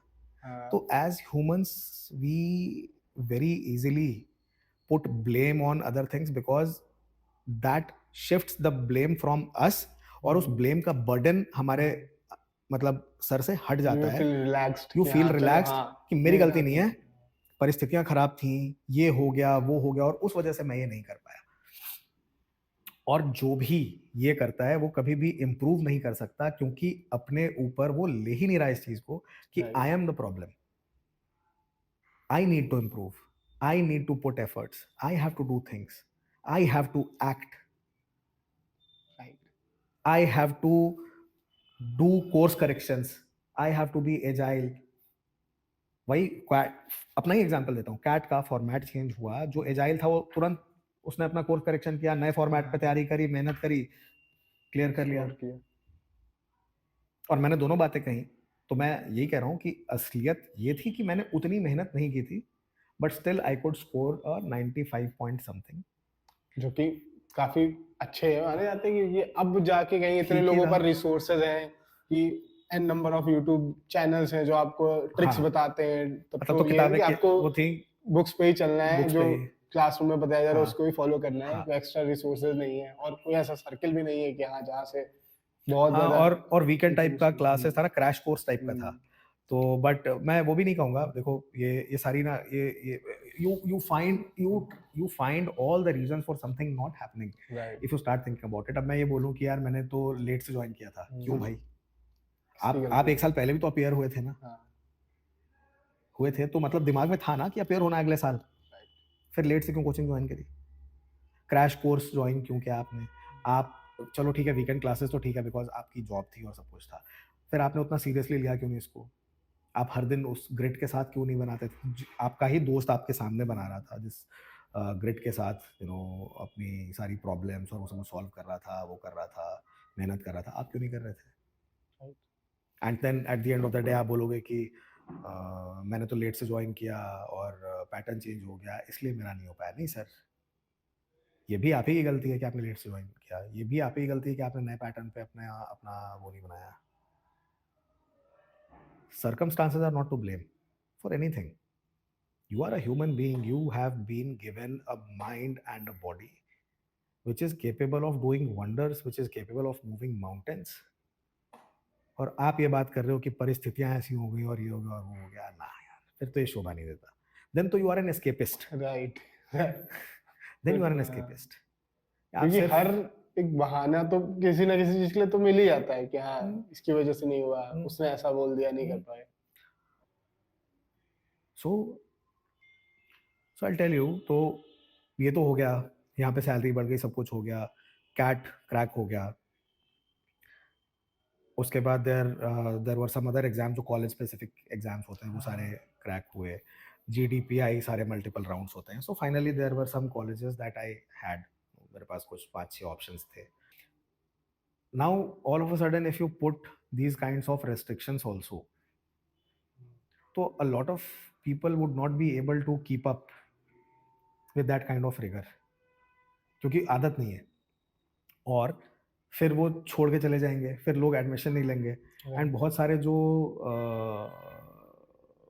मतलब मीडियम टियर या बॉटम टियर इंस्टीट्यूशंस होते हैं, वहाँ पे तो एंट्रेंस और वो सब का उतना होता नहीं है। आपको कम परसेंटाइल पे भी सेलेक्ट कर लेंगे, सब कुछ कर लेंगे। All they need is your fees. Now if you know कि वहाँ पे ऐसा है और आप पैसा देके सिर्फ पढ़ने के लिए जा रहे हो, आप नहीं जाओगे ना। You will want to go elsewhere, कुछ और करना चाहोगे कि यार ऐसे ये तो पॉलिसी बहुत ख़राब है, ये है, what ever that is. So usually वो थोड़ा सा ज़्यादा मनी ओरिएंटेड हो जाते हैं। एंड टॉप बी स्कूल्स जो हैं उनको पता है, दे don't have any dearth of, वो मोस्टली फंडिंग पे चल रहे हैं, राइट? गवर्नमेंट के ग्रांट्स हैं, वो सब कुछ मिलता है प्लस उनके उनको, एलुमनाई हैं, एलुमनाई हैं, उससे इतना फंड आता है, so they don't have any dearth of money. They all they want to produce is talent and nothing else. तो वो टैलेंट ही उनका मतलब आउटपुट जो है ना, that is the most important thing for them, and that is why they are so focused on producing the best output. If anybody goes from here carrying that name tag, जैसे इरमा है, अगर कोई इरमा लिखा हुआ बंदा किसी ऑर्गेनाइजेशन में जा रहा है, that has to carry some weight. कोई IIM अहमदाबाद का बंदा अगर कहीं जा रहा है, that has to carry some weight। मतलब by default है कि यार ये तो IIM का है। He will work in आज a भी इतनी ज्यादा वैल्यूज हैं इन सब इंस्टीट्यूट्स की कि हाँ अगर आप इससे पढ़ के आ रहे हो तो आपको प्रेफरेंस प्रोसेस है ना। मिलती है। See, output is dependent on the process. Life में, इंस्टीट्यूशन में, हर जगह। So that output is coming from a certain process that is being followed through out that curriculum, through out those 2 years। इस 2 साल में वो जो प्लस जो उनका सिलेक्शन का क्राइटेरिया था, मतलब एक तो पहले सिलेक्शन क्राइटेरिया ने ये देख लिया कि आप अदरवाइज लाइफ में कैसे हो, सूटेबल हो नहीं हो इसके लिए, ठीक है। वो एप्टीट्यूड तो है ही है, बट ओवरऑल जो सिलेक्शन क्राइटेरिया है, इंटरव्यू होता है, सब कुछ होता है, उतना परसेंटाइल लेके आ पाना, दैट इज कहीं ना कहीं डिफरेंशिएटिंग यू कि आप सर्वाइव भी कर पाओगे कि नहीं उस रिगर में। क्योंकि यहाँ से जब आप निकलोगे स्ट्रेट अवे, कॉलेज से निकलते ही आप मैनेजरियल पोजीशन पे बैठ जाओगे, how will you be able to handle it? सिर्फ वहाँ उस कुर्सी पे बैठ जाना एनफ नहीं होता है ना। You have to live up to that responsibility, you have to deliver, you have to take that pressure, right? सब कुछ करना है आपको। तो आप उसके लिए बने हो कि नहीं बने हो, एक एग्जाम कहीं ना कहीं मोटा मोटा तो मतलब कुछ हो सकता है कि इसमें पैटर्न की वजह से, किसी चीज़ की वजह से कुछ अच्छे लोग नहीं सेलेक्ट हो पाते हो, कुछ जो बहुत अच्छे लोग नहीं वो भी सेलेक्ट हो जाएं, तो there can be false positives, false negatives, but more or less 80 percentile के उस पे एक्यूरेसी पे तो आप ले रहे हो सही लोगों को, और फिर आप उनको फर्दर ट्रेन कर रहे हो। उसमें भी सारे लोग, ऐसा नहीं है कि सारे लोग सर्वाइव कर रहे हैं, इक्का दुक्का लोग वो भी कोर्स कंप्लीट नहीं कर पाते हैं कुछ, और ये भी नहीं कि सारे लोग उसमें बहुत अच्छा कर पाएंगे, और ये भी नहीं है कि प्लेसमेंट के टाइम पे सबको टॉप मोस्ट कंपनीज ही मिलेंगी। तो कंपटीशन है, कुछ किस्मत है, कुछ टैलेंट है, कुछ बाकी चीज़ें हैं, सब मिला जुला के there is a mixture that happens and then ultimately you get placed somewhere. और जब भी आप जहाँ पे जाते हो, the moment you are from a good institute, you are given a mid senior position immediately, और वहाँ पे the expectations from you are also like that कि आप उसी टाइप का डिसिप्लिन, उसी टाइप का रिगर, उसी टाइप का kind of that attitude, that approach that kind of a detail, आप सब कुछ अपने काम में दैट काइंड ऑफ परफेक्शन आप लेके आ पाओगे, that is expected of you right because you are from that kind of an institution. तो that brand that you are carrying in itself saying कि हाँ इस आदमी में ये सब कुछ है, एंड वो ऑलरेडी अचीव हो जाता है क्योंकि 2 साल आपने उसमें उस एनवायरनमेंट में आपने वही किया है. किया है कि हाँ आप 10 घंटे क्लासेस लेके भी 3 घंटे बाद उसका हाँ, प्रोजेक्ट वगैरह किया, सब उसके कुछ कर ऊपर रहे हो एक आप. घंटे आप किया, उसी और उसी तो बीच आपने आप डिसिप्लिन एक एंड यू बिल्ड कैन कर ऑल्सो लिया। बी अ पार्ट ऑफ साथ ही साथ हो सकता है आप एकेडमिक काउंसिल के हो सकता Right. है प्लेसमेंट, मैं प्लेसमेंट कमेटी में था, प्लेसमेंट कमेटी का कन्वीनर था मैं. तो पहले इलेक्शन होती है प्लेसमेंट कमेटी की, उसमें 10 लोग सेलेक्ट होते हैं पूरे बैच से, 176 का बैच था. उन 10 लोगों में आपस में इलेक्शन होती है, दे इलेक्ट अ कन्वीनर. ठीक है, तो मुझे ये रिस्पॉन्सिबिलिटी भी निभानी है, राइट. उसके साथ मतलब अब पूरे बैच की प्लेसमेंट की रिस्पॉन्सिबिलिटी है ना इस टीम पे, और इस टीम की रिस्पॉन्सिबिलिटी है मेरे पे. तो मुझे ये भी करना है, अपनी पढ़ाई भी करनी है, ग्रेड्स भी लाने हैं, असाइनमेंट भी कंप्लीट करना है, ग्रुप असाइनमेंट्स हैं, ग्रुप में भी कोई गुस्सा नहीं हो जाना चाहिए कि यार ये आदमी तो फ्री राइडर है, प्लेसमेंट कमेटी के Right. नाम पे जो है वो कुछ करता ही नहीं है, और ये भी नहीं कर सकते, तो I have to contribute. Right. ये भी नहीं, मैं हर बार नहीं कह सकता ना यार कि मुझे प्लेसमेंट कमेटी का काम है, तुम लोग देख लो मैं ये कर लूंगा, मतलब I can not sit on a high chair, right. I am also part, an equal part. ये भी डिफरेंसेस शुरू हो और हम जाएंगे फ्रेंड्स आपस भी में। हैं, बट हम कॉम्पिटिटर्स भी तो हैं Right. At the same time. हाँ. हम सारे compete कर रहे हैं ना for the top job, Right. Right. तो इसीलिए so the biggest kind of takeaways from MBA and specially if you are in a good institute, एक तो आपका ऑफ कोर्स ये जो रिगर है, ये जो डिसिप्लिन है, ये वाली जो चीज़ है ये आपके में आ जाती है. दूसरा bye the time these 2 years and, अगर आप थोड़े कम कॉन्फिडेंट भी होते हो ना वाइल ज्वाइनिंग एन एमबीए, जब तक आप निकलते हो तब तक आप मतलब सुपर कॉन्फिडेंट हो जाते हो, क्योंकि बोलना, क्लास में पार्टिसिपेट करना, क्लास पार्टिसिपेशन के मार्क्स होते हैं, राइट. तो क्लास में पार्टिसिपेट करना, ये करना, बाकी चीज़ों में एक्टिविटीज़ में इन्वॉल्व होना, माइक पे जाके बोलना, all these things you keep on doing it. आपको मैंडेटरली करनी पड़ती हैं बहुत सारी चीज़ें. तो by the time you are out, after these 2 years, you come out a very different and a very confident person. And शायद लोकल जो कॉलेजेस होते हैं वो वो नहीं ये थ्योरी चीज़ पे बिल्ड बहुत कर ज्यादा पाते. फोकस करते हैं because I tell you one incident because 2 साल पहले कॉलेज के लिए जब वर्कशॉप कर रहे थे हम लोग मार्केटिंग की, तो उसमें उनसे बोला था कि फेसबुक पे आप एक कैंपेन बना के देखो. तो 20-30% लोगों को तो फेसबुक पे अकाउंट ही नहीं था, even they don't know how to create account on Facebook. And आप एमबीए कर रहे हो, आपको बेसिक टेक्नोलॉजी नहीं पता कि फेसबुक क्या है, फेसबुक पे अकाउंट कैसे बनाते हैं, राइट.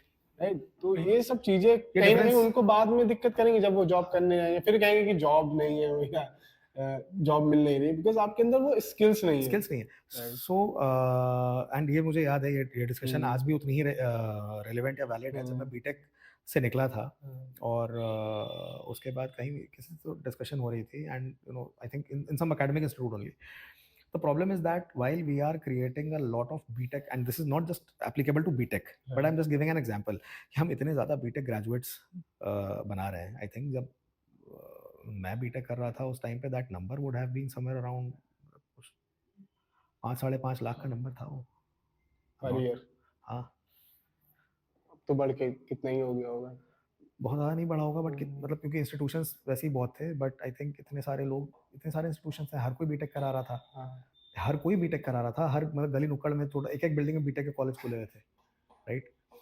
तो इतने ज़्यादा जो ग्रेजुएट्स तो आप बना दे रहे हो, बट एम्प्लॉयबल नहीं है, एम्प्लॉयबिलिटी नहीं है उनमें.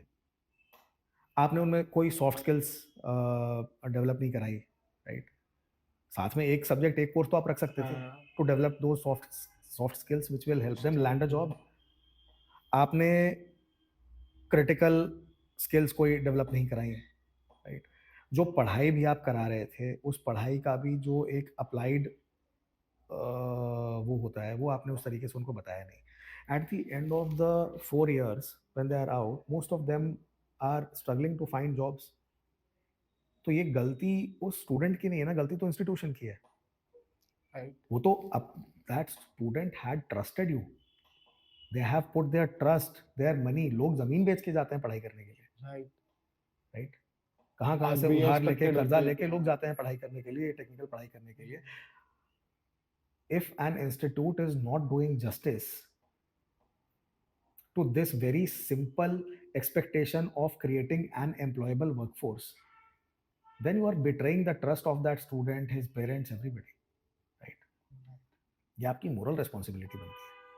कुछ तो उसको ऐसा सिखाना है कि उसको सिखाना है. वो बाहर निकल के जॉब एटलीस्ट तो इनिशियल लेवल पे, बाद में हाँ कुछ भले अपना करे, बट इनिशियल लेवल पे उसको ये ना लगे कि हाँ मैं इस लायक नहीं, भी और नहीं कि आपने क्या जॉब किया, मिल देखो जाए। आप इससे अच्छा मैं हम्म, क्योंकि बीटेक मेरा फील्ड है तो हम्म, मैं बीटेक की बात कर रहा हूँ।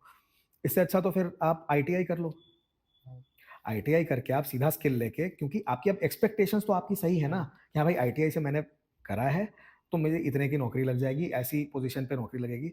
एक तरफ आप बीटेक बोल के अनरियलिस्टिक एक्सपेक्टेशन सेट कर दे रहे हो, स्किल आप कुछ डेवलप करा नहीं रहे, एम्प्लॉयबिलिटी आप करा नहीं रहे। आदमी के पास हाथ में बीटेक की डिग्री है, उसके पास नौकरी नहीं है, राइट। तो किसी का एक्सपेक्टेशन आप यहाँ तक ले गए, डिलीवरी हुई नहीं उसकी, because naturally there was a huge gap. वो फ्रस्ट्रेट नहीं होगा तो क्या होगा? राइट। अगर कोई एक बीटेक घर से पैसे मैकेनिकल से बीटेक करके वो गाड़ी रिपेयर नहीं कर पा रहा है और एक आईटीआई का कोर्स करके इजीली गाड़ी इजीली कर रिपेयर ले कर रहा ले है रहा है, तो किसको हायर तो करेगा कोई भी, गाड़ी जो रिपेयर कर राइट? लेगा उसको। और आपको क्यों हायर किया जाए फिर, राइट? तो इसमें आपकी कोई गलती नहीं है, बट जिस इंस्टीट्यूशन में आपने अपना ट्रस्ट डाला, जहां आपने पैसे दिए, ये उसकी मोरल रिस्पॉन्सिबिलिटी बनती है, उसकी राइट। एथिकल रिस्पॉन्सिबिलिटी बनती है, उसकी प्रोफेशनल रिस्पॉन्सिबिलिटी बनती है। उसने नहीं किया ये, यहाँ पे सबसे ज्यादा गैप आया, राइट? सो एंड ये गैप आज भी है बहुत कि है, कि बहुत है, क्योंकि क्योंकि मनी माइंडेड हम्म, इंस्टीट्यूशंस हो गए। अब देखो गवर्नमेंट को भी जो चीज़ें रेगुलेट करनी है वो उस तरीके से रेगुलेट नहीं हो रही है। And I would not comment too much because फिर वो पॉलिटिकल डायरेक्शन में चली जाती हैं चीज़ें। Right. I would not want that discussion to go in that direction, but हाँ मतलब बहुत सारी चीज़ें हैं जो कि स्टेट की रिस्पॉन्सिबिलिटी होती है, विच विच काइंड ऑफ इंस्टीट्यूशंस को बनाना, बिल्ड करना, जो कि अपने इंस्टीट्यूशंस के लिए तो गवर्नमेंट अच्छा कर रही है बहुत, बट जो बाकी लाइसेंसेस मिलते हैं ना प्राइवेट इंस्टीट्यूशंस को, उस पे भी थोड़ा सा कंट्रोल होना बहुत ज़रूरी है। राइट। बिकॉज ऐसे ही आप हर किसी को लाइसेंस नहीं दे सकते। People cannot just keep on running shops in the name of education, because that is damaging people's careers, their expectations, their lives. It's not a good thing to happen. But having said that, क्योंकि आपने कर लिया ना graduation, तो वो रह गया आपके लिए, आपके पास वही सर्टिफिकेट है, वही मार्क्स है, वही सब कुछ है, फिर वो आप बदल नहीं सकते उस चीज़ को। मैं चाह के अपने 12th को बदल नहीं सकता, बट हैविंग सेड दैट, अगर आपसे लाइफ में कोई गलती हो गई, आप गिर गए, आप उठ गए, आप आगे बढ़ गए, आपको लगेगा कि हाँ यार ये तो 12th का मुझे, अब मेरे लिए तो यार वो ज़िंदगी भर का रह गया 12th, राइट? हर कोई देखेगा, हर कोई पूछेगा, अब क्या मुझे कहीं नौकरी नहीं मिलेगी? ऐसी बात भी नहीं है। 12th मैटर करता था शायद पहली नौकरी तक, दूसरी नौकरी तक, तीसरी नौकरी की जो इंटरव्यू में मैं बैठा था, वहाँ पे मैंने अपने सीवी में डेलिबरेटली अपना जो परसेंटेज है वो लिखा ही नहीं था 12th का। तो मुझे सवाल पूछा गया कि तुमने लिखा क्यों नहीं है? और वहाँ पे मैंने फिर स्टोरी अगेन जो है स्टोरी। वो शुरू की। वो मैंने ऐसे शुरू की, मैंने बोला कि देखिए जो एजुकेशन सिस्टम है, उसमें और मेरे में वो फिटमेंट नहीं था, जो कहानी अभी मैंने आपको थोड़ी देर पहले हाँ। बताई। और ये पूरी कहानी मैंने बताई कि ऐसी ऐसी बात हुई थी, और उस वजह से I could not score very good marks in standard 12th। और it is not something that I would like to display on my CV, and that is why I have purposefully omitted that from my CV। और ये पूरी जो फिर last में मुझसे पूछा भी गया, भाई बता तो दो आए कितने थे। मैंने बताया भी, राइट? बट ये आखिरी था। उसके बाद कभी भी किसी ने मुझसे वो नहीं पूछा कि तुम्हारे 12th में कितने आए थे, किसी जॉब में नहीं, कहीं नहीं, क्योंकि फिर वो सीनियरिटी अटेन हो गई, वो सब कुछ हो गया। अब मेरी एक्सपीरियंस, मेरा जो जो जो कंपनी के ब्रांड नेम्स, जो इंस्टीट्यूशन का ब्रांड नेम, वो सब मैं कैरी कर रहा हूँ। अब वही इतना ज़्यादा हो गया है, अब कुछ दिन में सीवी में वो एजुकेशन लिखने की जगह भी नहीं बचेगी, तो कहीं छोटा सा लिखना पड़ेगा साइड में, राइट? तो ये सारी जो चीज़ें हैं, ये ऐसा नहीं है, मतलब लोगों को लगता है कि अब ये हो गया यार, अब तो दुनिया खत्म हो गई, अब तो मैंने खराब जगह से ग्रेजुएशन कर लिया, अब तो ये नाम जिंदगी भर के लिए रह गया, अब तो ये दाग रह गया। ऐसा कुछ नहीं है यार। दाग दाग किसके पास दाग नहीं है? किसी के साफ दिख रहे हैं, किसी के नहीं दिख रहे हैं। मेरे में क्वालिटी है, टैलेंट है, लेटेंट है, पोटेंशियल है, तो मैं उस दाग को तिलक की तरह लगा के अपने सर पे घूमूंगा, तो भी कोई नहीं पूछेगा। तो भी कोई नहीं पूछेगा। And I will still win wherever I go. That is the kind of confidence that I have on myself, right. right? And that is why it does not matter. ये चीज़ एक टाइम के बाद अब ना कोई पूछता है, ना कोई बोलता है, ना कोई मांगता है। अब तो कोई मार्कशीट, अब तो पता नहीं, शायद अब लोग मांगते थे, अब रिक्रूटर्स भी नहीं मांगते हैं कि पुराना मार्कशीट दे दो। अब तो बस वो शायद कुछ सैलरी वाली स्लिप मांगते हैं पिछले ऑर्गेनाइजेशन को, और बस यही होता है। So that is pretty much it. So IRMA के बाद मेरी इरमा में मुझे और भी एक्सपोजर्स मिले। मेरी इंटर्नशिप्स थी, तो सबसे पहला तो जो मैंने आपको बताया जो रूरल वाला था, so there was this village field work segment, जिसमें कि अराउंड 2 मंथ्स के लिए I had to go stay in a village. So Orissa में there was this village in Ganjam district called Konamona. वो एक बीच विलेज टाइप का था, जहाँ पे कि not exactly a beach beach, but it was a sea shore kind of Rocky सी शोर सा था। बट वहाँ पे there is this thing called kewra, जो बिरयानी वगैरह में डालते हैं ना, दैट दैट उसकी खेती होती थी। वही उनकी मेजर इकोनॉमी थी, उसकी खेती होती थी, उसका डिस्टिलेशन होता था, और केवड़ा ऑयल जो बनता है वो निकाल के बेचते थे। So my job was to stay in that village for 2 months. तो जो गांव में पानी की टंकी होती है, उसमें जो नीचे मोटर ऑपरेटर का रूम होता है, मुझे वो मिला हुआ था, वहाँ पे मुझे रहना था। I had to do everything on my own, अपना वहाँ पे रहने का, खाने का, ये वो सब कुछ करना था। एक काफ़ी अच्छे फ्रेंड बन गए थे वहाँ पे, उनका स्कूटर भी मिल गया था, so we could go to the city. मतलब जो सिटी तो नहीं, टाउन था, छोटा सा था, पास में था। कुछ सामान लाना हो, राशन लाना हो, और एक वो स्टोव था इलेक्ट्रिक वाला, जिसके ऊपर खाना बनाना पड़ता था। वो उसको गर्म होने में बहुत टाइम लगता था, क्योंकि वोल्टेज कम रहता था। तो हमें पता था कि खाना बनने में 2-3 घंटे लगेंगे। तो हमारा काम वहाँ पे था to go in that village every day, कहीं ना कहीं कुछ, मतलब to meet some people, to see some industries, वहाँ जाके। और उस पर एक पूरी रिपोर्ट बनानी थी कि विलेज की इकोनॉमी क्या है, विलेज की सोशियोलॉजी क्या है, यहाँ की पॉलिटी क्या है, and how do everything fits. And then जो यहाँ का कमर्शियल वो है, वो कैसे चलता है, एंड ऑल दीज थिंग्स। सो ये ऑलमोस्ट 1.25 महीने का था स्टेंट, जहाँ पे कि वो मुझे रह के वहाँ पे पूरा स्टडी करना था। तो I had to also prepare 3 reports. There were 3 different reports that we had to prepare, very detailed reports. एक तो ये पूरा विलेज का जो अपना रिपोर्ट बनाया आपने, वो बनाया। दूसरा जो आपने टॉपिक चुना, जैसे वहाँ पे जो ये इसकी खेती होती थी, जो केवड़ा की, उसका जो पूरा प्रोसेस होता है, और फिर उसके जो इकोनॉमिक्स होते हैं वो कैसे चलते हैं, उस पर एक रिपोर्ट बननी थी। उसे 3 रिपोर्ट्स बननी थी, और हम 3 लड़के थे, वैसे ही सबको अलग अलग गाँव मिले थे। आई वॉज फॉर्चुनेट इनफ कि मेरे पास प्रॉपर वो था, सैनिटेशन और बाथरूम और वो सब कुछ था। बहुत सारे मेरे फ्रेंड्स थे जो ऐसे ऐसे गांव में गए थे जहाँ इनके पास ये बेसिक फैसिलिटीज़ भी नहीं थी, राइट। तो वो एक्सपोजर बहुत अलग होता है। You live with the people, you see how they live, right. आप फिर आप जानोगे तब तो सॉल्व करोगे ना यार। तभी आपने स्टार्टिंग में आप कहा था एसी कि रूम में ट्रैवल बैठ करना इम्पोर्टेंट है, हाँ, घर से निकलोगे आप तो एसी कमरे सीखोगे में भी। बैठ के सॉल्यूशंस नहीं दे सकते। You have to go there, be there, on live ground there, right. की रिपोर्ट जब तक नहीं देखोगे तब तक कैसे उनके लिए कुछ कर नहीं पाओगे। आप कर सकते। सो यू हैव टू तो बहुत सारे मेरे ऐसे फ्रेंड्स थे who did not have these basic facilities. With the cattle they used to sleep, जो जहाँ पे रखते हैं, गायों को रखते हैं, वहाँ पे हाँ, ही खटिया लगता था, वहीं पे ही सोते थे। They did not have basic facilities like a bathroom. People who are born and raised in Delhi, जिन्होंने कभी गाँव नहीं देखा। बीइंग अ टॉप हाँ, एमबीए कॉलेज स्टूडेंट और हाँ, ये करना पड़ता नहीं है। करते। तो ये किया।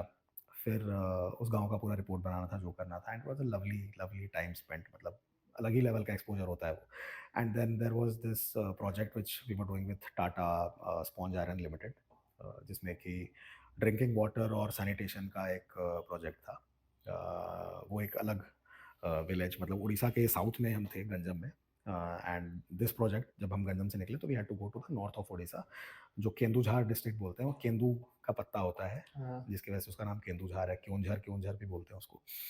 वहाँ पे जो ट्राइबल विलेजेस होते हैं, उनके वहाँ पे ड्रिंकिंग वाटर और इसका सैनिटेशन का एक प्रोजेक्ट था, जिस पे हमको, जो कि काइंड ऑफ CSR प्रोजेक्ट था टाटा स्पॉन्ज आयरन का। एंड ग्राम विकास में मैं काम कर रहा था उस टाइम पे, वो इंटर्नशिप कर रहा था। Gram Vikas had partnered with Tata sponge iron. तो टाटा का वहाँ पे वो है, प्लांट है, एंड वो सब कुछ है, वहाँ पे ऑफिस है। तो वो लोग ये कर रहे थे guest. So we had to go to these. और वो विलेज ऐसा होता था ना कि मतलब बहुत पहाड़ पहाड़ पहाड़, एक पहाड़ जैसे ऐसे है, उसके ऊपर एक छोटा सा हट है, फिर दूसरा पहाड़ है वहाँ, उसके ऊपर एक छोटा सा हट है। And people don't have even the most basic of things. कुछ नहीं है, कुछ भी नहीं है। मतलब आप इमेजिन नहीं कर सकते हो हाउ दे लिव। उनको खेती करने के लिए जाना तो पहाड़ से नीचे उतरना पड़ता है, पानी लाने के लिए उनको नीचे उतर के पानी भर के उस पानी को ढो के ऊपर पहाड़ पे ले जाना पड़ता है, राइट। फिर टाटा ने वहाँ पे वो इंस्टॉल करने शुरू की, पानी की टंकियाँ वंकियाँ, मोटर लगाया, ये सब कुछ करना शुरू किया। तो बेसिक पानी पहुँच पा रहा है उनके घर तक, इतना डिफिकल्ट है लाइफ वहाँ। वहाँ पे we had to do the surveys. Orissa में थे मुझे, और वहाँ वो लोग कुछ भी नहीं बोलते थे। उनको या तो उड़िया उड़िया थोड़ी बहुत आती थी, या मुंडा लैंग्वेज होती है वो बोलते थे। मुझे दोनों नहीं आती। तो हमें क्वेश्चनेयर हम लेके गए थे, उसको हमने ट्रांसलेट करवाया, फिर हम उस लैंग्वेज में उनसे बात करके पूछने की कोशिश करते थे। ज़्यादा बात नहीं कर पाते थे क्योंकि पूरा ही डिफरेंट लैंग्वेज था, बट किया हमने वो सर्वे। जिसको लगता है लाइफ मेरी बहुत कठिन है, वह जाके जरूर देख लेना देखना चाहिए कि चाहिए। हाँ एक्चुअल में लोगों की लाइफ दे बहुत ज्यादा कठिन है किसी हम लोगों आप के शहर में बैठ कंपैरिजन के में। बोलते हो ना कि यार मेरी लाइफ बहुत टफ है, ये है, वो है, बॉस आपने देखा ही नहीं है कि टफ लाइफ होती क्या है। एक डिसेंट इनकम है फिर भी लोगों को लग रहा है कम है, घर है लग हाँ, रहा है कि छोटा है, गाड़ी है लग रहा है कि छोटी है। बर्तन खाली पड़ा हुआ है, उसके अंदर इतना सा चावल नहीं है कि बना के मैं खा लूं, मैं घास तोड़ के उबाल के खा रहा हूँ, ये अगर मेरी लाइफ है। और अगर आप आज बोलते हो कि यार तुमसे ज्यादा टफ मेरी लाइफ है, मैं ये नहीं मान सकता ना बात। राइट। हम्म? एक दिन के लिए तो लाइफ उनको जी के देखनी चाहिए जो ये कहते हैं कि मेरी लाइफ बहुत ज्यादा स्ट्रगल में चल रही तो है। पर्सपेक्टिव, सब पूरा गेम पर्सपेक्टिव का है। राइट। पर्सपेक्टिव जो है ना, जो जिसको नजरिया बोलते हैं, वो जैसे ही आप सही पर्सपेक्टिव अगर लाइफ में आपका आ गया, आप कभी स्ट्रेस नहीं हो सकते, आप कभी डिप्रेशन में नहीं जा सकते, कुछ नहीं। बॉस once you कुछ भी हो fall in जाए, that kind of situation। Boss मैंने बोला ना, I have a perfectly working body, how many people are fortunate enough. Right. ठीक है, सबकी तो नहीं है, right. I have a perfectly working mind, सबका तो नहीं है। कुछ लोग डिसएडवांटेज्ड है ना। आप उनसे भी ज्यादा अपने आप को डिसएडवांटेज समझ रहे हो। Some people don't have any money at all. Some people despite living in big houses have a huge debt. हर किसी की अपनी प्रॉब्लम्स है बॉस। आप इकलौते नहीं हो, मैं बार बार सबको यही बोलता हूँ कि आपको लगता होगा बट आप इकलौते नहीं हो। Everybody has their own set of problems and issues and everybody is fighting in life. And there are people who are having 100,000 times more problems or a tougher life than you, right? आपने देखा नहीं है, आपको जो चीज़ें मिली हुई हैं आप उसको ना फॉर ग्रांटेड लेके चल रहे हो। आज इसीलिए आपको लग रहा है कि मेरे लाइफ में कम हो गया या ये दिक्कत हो गई, या you know what ever. But what ever you have got, you should start being grateful for that. And इसके लिए पर्सपेक्टिव का होना बहुत ज़रूरी है। घूमिए, देखिए, पढ़िए, यू विल गेट पर्सपेक्टिव। अपने अपने कोकून में रह के, और कूप मंडूक एक होता है, एक कुएं का मेंढक, वो कहानी बहुत राइट। फेमस थी। उसको लगता है यही दुनिया है, उसने देखी नहीं बाहर, उसको पता ही नहीं है कुछ। वो मत बनिए। You are blessed with a mind, eyes, feet, go travel, see, read, write. Don't be a koop manduk. वहीं से पर्सपेक्टिव खुलेगा, वहीं से ज्ञान चक्षु खुलेंगे, वहीं से आपका थॉट प्रोसेस ब्रॉडन होगा। And that is what will you know keep you happy and take you ahead in life, nothing else. तो वो है। सो पहली जॉब, इसके बाद एरमा के बाद कैंपस प्लेसमेंट्स हुए, and Fullerton India housing finance corporation, FIHFC, उसका ब्रांड नेम गृह शक्ति होता था। सो वहाँ पे I joined as a product manager. वो बिल्कुल ही चेंज हो गया स्ट्रीम, फाइनेंस में आ गया मैं। कंस्ट्रक्शन कंस्ट्रक्शन से से सीधा सीधा फाइनेंस। फाइनेंस। और शायद मतलब वही लगता है कि क्योंकि इंडिया में ज़्यादातर जो MBAs हैं, they do not cater to the pre MBA work ex. Right. और यही रीज़न भी होता है कि इन कॉलेज में जब आपकी प्लेसमेंट होती है, there is someone who's a fresher, then there is someone who has 3-4 years of experience. They both can be placed in the same organization at the same level. ये होता है थोड़ा सा। सो इंडिया में अगर आप वर्क के बाद MBA कर रहे हो, यू शुड प्रेफर वो वाले इंस्टीट्यूशन जहाँ पे कि, मतलब प्रेफर कह रहा हूँ मैं, क्योंकि देखो मैंने खुद भी जो मैंने किया, even after a work I went to an institute जहाँ पे कि वर्क वाला वो उतना मेजर एंगल नहीं है। मतलब even IIM Ahmedabad does not have it, right. जितने भी आपके IIMs हैं, ये हैं, बट वो इसलिए क्योंकि जो वर्क वाले इंस्टीट्यूशंस होते हैं, कोई ज़रूरी नहीं है कि आपका प्रीवियस वर्क इतना आपके साथ अलाइन हो जाए with the placement participating companies, कि आप बिल्कुल वो आपका इक्वेशन है ना स्ट्रीमलाइंड होके वहाँ बन जाए। Plus the fees also makes a difference. तो कॉलेजेस जो हैं, जो वर्क वाले हैं, वो ISB है, राइट, ग्रेट लेक्स है, 1 ईयर का प्रोग्राम है, वर्क इज मैंडेटरी। तो ऐसे कुछ इंस्टीट्यूशंस हैं जहाँ पे कि you can do your MBA and work का भी एडवांटेज मिलेगा, but then there has to be some relevance also. अब जैसे कंस्ट्रक्शन में अगर है, and I do not want to continue my career in construction, then again that relevance does not matter, right? मतलब वो work होके भी किसी काम का नहीं रह गया. तो these are some decisions that you have to take usually, and taking admission क्योंकि ऐसे कम institutions हैं, right? WorkX specific institutions usually preferable है, मतलब graduation के बाद करनी चाहिए job, एक आधा साल करनी चाहिए आपको, थोड़ा सा market edge in job market, edge in company में काम करना, कल्चर, राइट, कॉर्पोरेट कल्चर, इन सब का एक्सपीरियंस थोड़ा सा लेके एमबीए में आओगे तो you will be able to appreciate that MBA का education and curriculum a little better, right. But वही है कि बहुत ज़्यादा गैप भी नहीं लेना चाहिए, बिकॉज देन अल्टीमेटली आप अगर आप वही शायद probably would have been in US or Australia or Europe for that matter, I would have suggested कि आप 2-3 साल काम करके फिर एमबीए में जाओ, क्योंकि फिर वो आप उसी स्ट्रीम में चले जाते हो and you kind of get hired in a similar role. But India में it is preferable if you do not take too much of a gap. जल्दी कर लो जितना उतना अच्छा है, करियर फास्ट फॉरवर्ड हो जाएगा. And so then I became a product manager. वहाँ पे भी I continued to be that guy जो कि who would take the tougher things. तो सबसे पहले दिन जाके मैंने मेरे बॉस को बोला कि जो सबसे टफ चीज़ें हैं मुझे वो दे दो आप. यूजुअली इसका उल्टा करते हैं लोग हाँ. कि यार थोड़ा इजी से स्टार्ट करते हैं, नहीं, मैंने मांगा ही वही, लेवल मैंने, बढ़ाते और हैं. जबकि मैं जान रहा हूँ हाँ. जो जितना टफ है उस पर डिलीवरी भी उतनी टफ होगी, उस पर हाँ. रिजल्ट्स भी उतने धीरे धीरे आएंगे, मुझे उसके लिए डांट भी सुननी पड़ेगी, राइट. बट यार सॉल्व करने के लिए तो कुछ हो, तब तो मजा आए ना काम करने का. और ये ऑप्शन अगर है कि I can choose, I choose the tough things. दो मुझे टफ थिंग्स, क्यों मैं इजी थिंग्स मतलब मुझे नहीं करनी यार, वो करवा लो किसी और से आप. मतलब क्या हो फिर इतनी पढ़ाई का इतना. I want to solve things, Right. I want to contribute, मैं कुछ करके तो दूं. तो मैं मैं ऐसे मतलब लाइक नॉट लड़ने वाला, but kind of that friendly, वो मैं लड़ के ले लेता था चीज़ें. नहीं नहीं मुझे चाहिए, मुझे दे दो आप, ये टफ वाली चीज़ दे दो. If I fail it will be my failure, I am willing to take that on my head. आप मुझे दे दो, मैं करूँगा ये.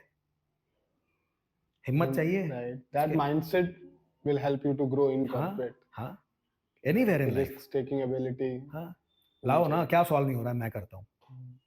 आई विल टेक दिस.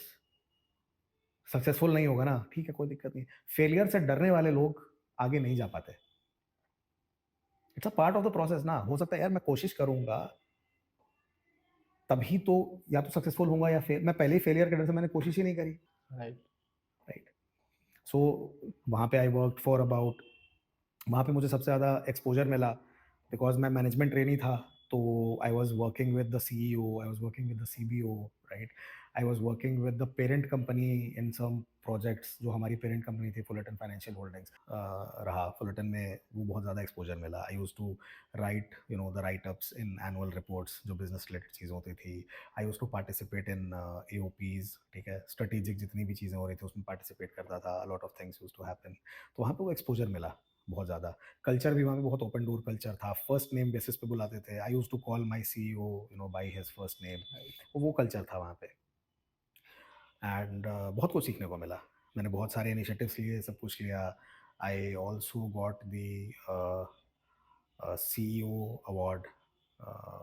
कुछ शायद जैसे होता है ना एम्प्लॉय ऑफ द ईयर और समथिंग लाइक दैट, वैसा एक होता था CEO अवार्ड हमारे यहाँ पे. वो भी मिला. प्रोजेक्ट्स सक्सेसफुली, जो एक एग्जांपल आपको मैं दे रहा था, बहुत ही डिफिकल्ट सा प्रोजेक्ट था, लग रहा था नहीं चलेगा, एग्जीक्यूट किया and it work well, right. It was a success. ऐसी चीज़ें हुई. Work there for about 2.5-3 years मोर.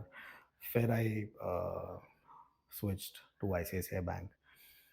ये एक पॉइंट था लाइफ में जब I think there was no major reason to switch, but just that मुझे कहीं ना कहीं ये लग रहा था कि अब शायद जिस ट्रेजेक्ट्री पे मैं, because I was I got 2 year-on-year promotions. फिर मुझे लग रहा था कि अब जिस ट्रेजेक्ट्री पे मैं हूँ वहाँ पे अभी ग्रोथ अब स्लो हो गई है मेरी यहाँ पे, अब वो इमिडिएटली आएगा नहीं. Plus that learning curve had also started to stagnate थोड़ा थोड़ा. तो जब भी ये टाइम कभी भी मेरे करियर में आया, I have always made that choice to switch, because जब भी लगा कि अब लर्निंग कर्व थोड़ा सा स्टैग्नेट कर रहा है, ग्रोथ का कर्व थोड़ा सा स्टैग्नेट कर रहा है, तो you have to make the choice.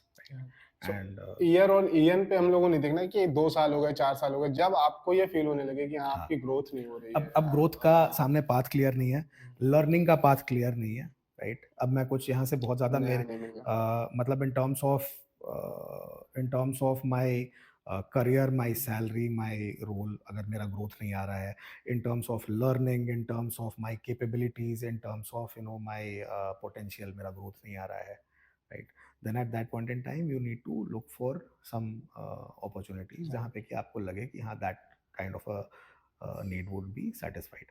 If you are satisfied with whatever you have, and everybody does not necessarily want that kind of growth or that kind of so some people want comfort, some people want stability, some people want so it's a very very individual and very personal choice to make, and a very personal kind of a decision to take.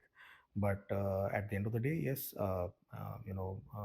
if you feel that you want some kind of a growth, and some kind of learning and growth in anything, personality, in your career, in your in your knowledge, then you should start thinking of making that change. That does not necessarily have to happen across organizations. kabhi kabhi aap apni organization mein you can change your project, you can change your team, you can change your vertical within the same organization itself.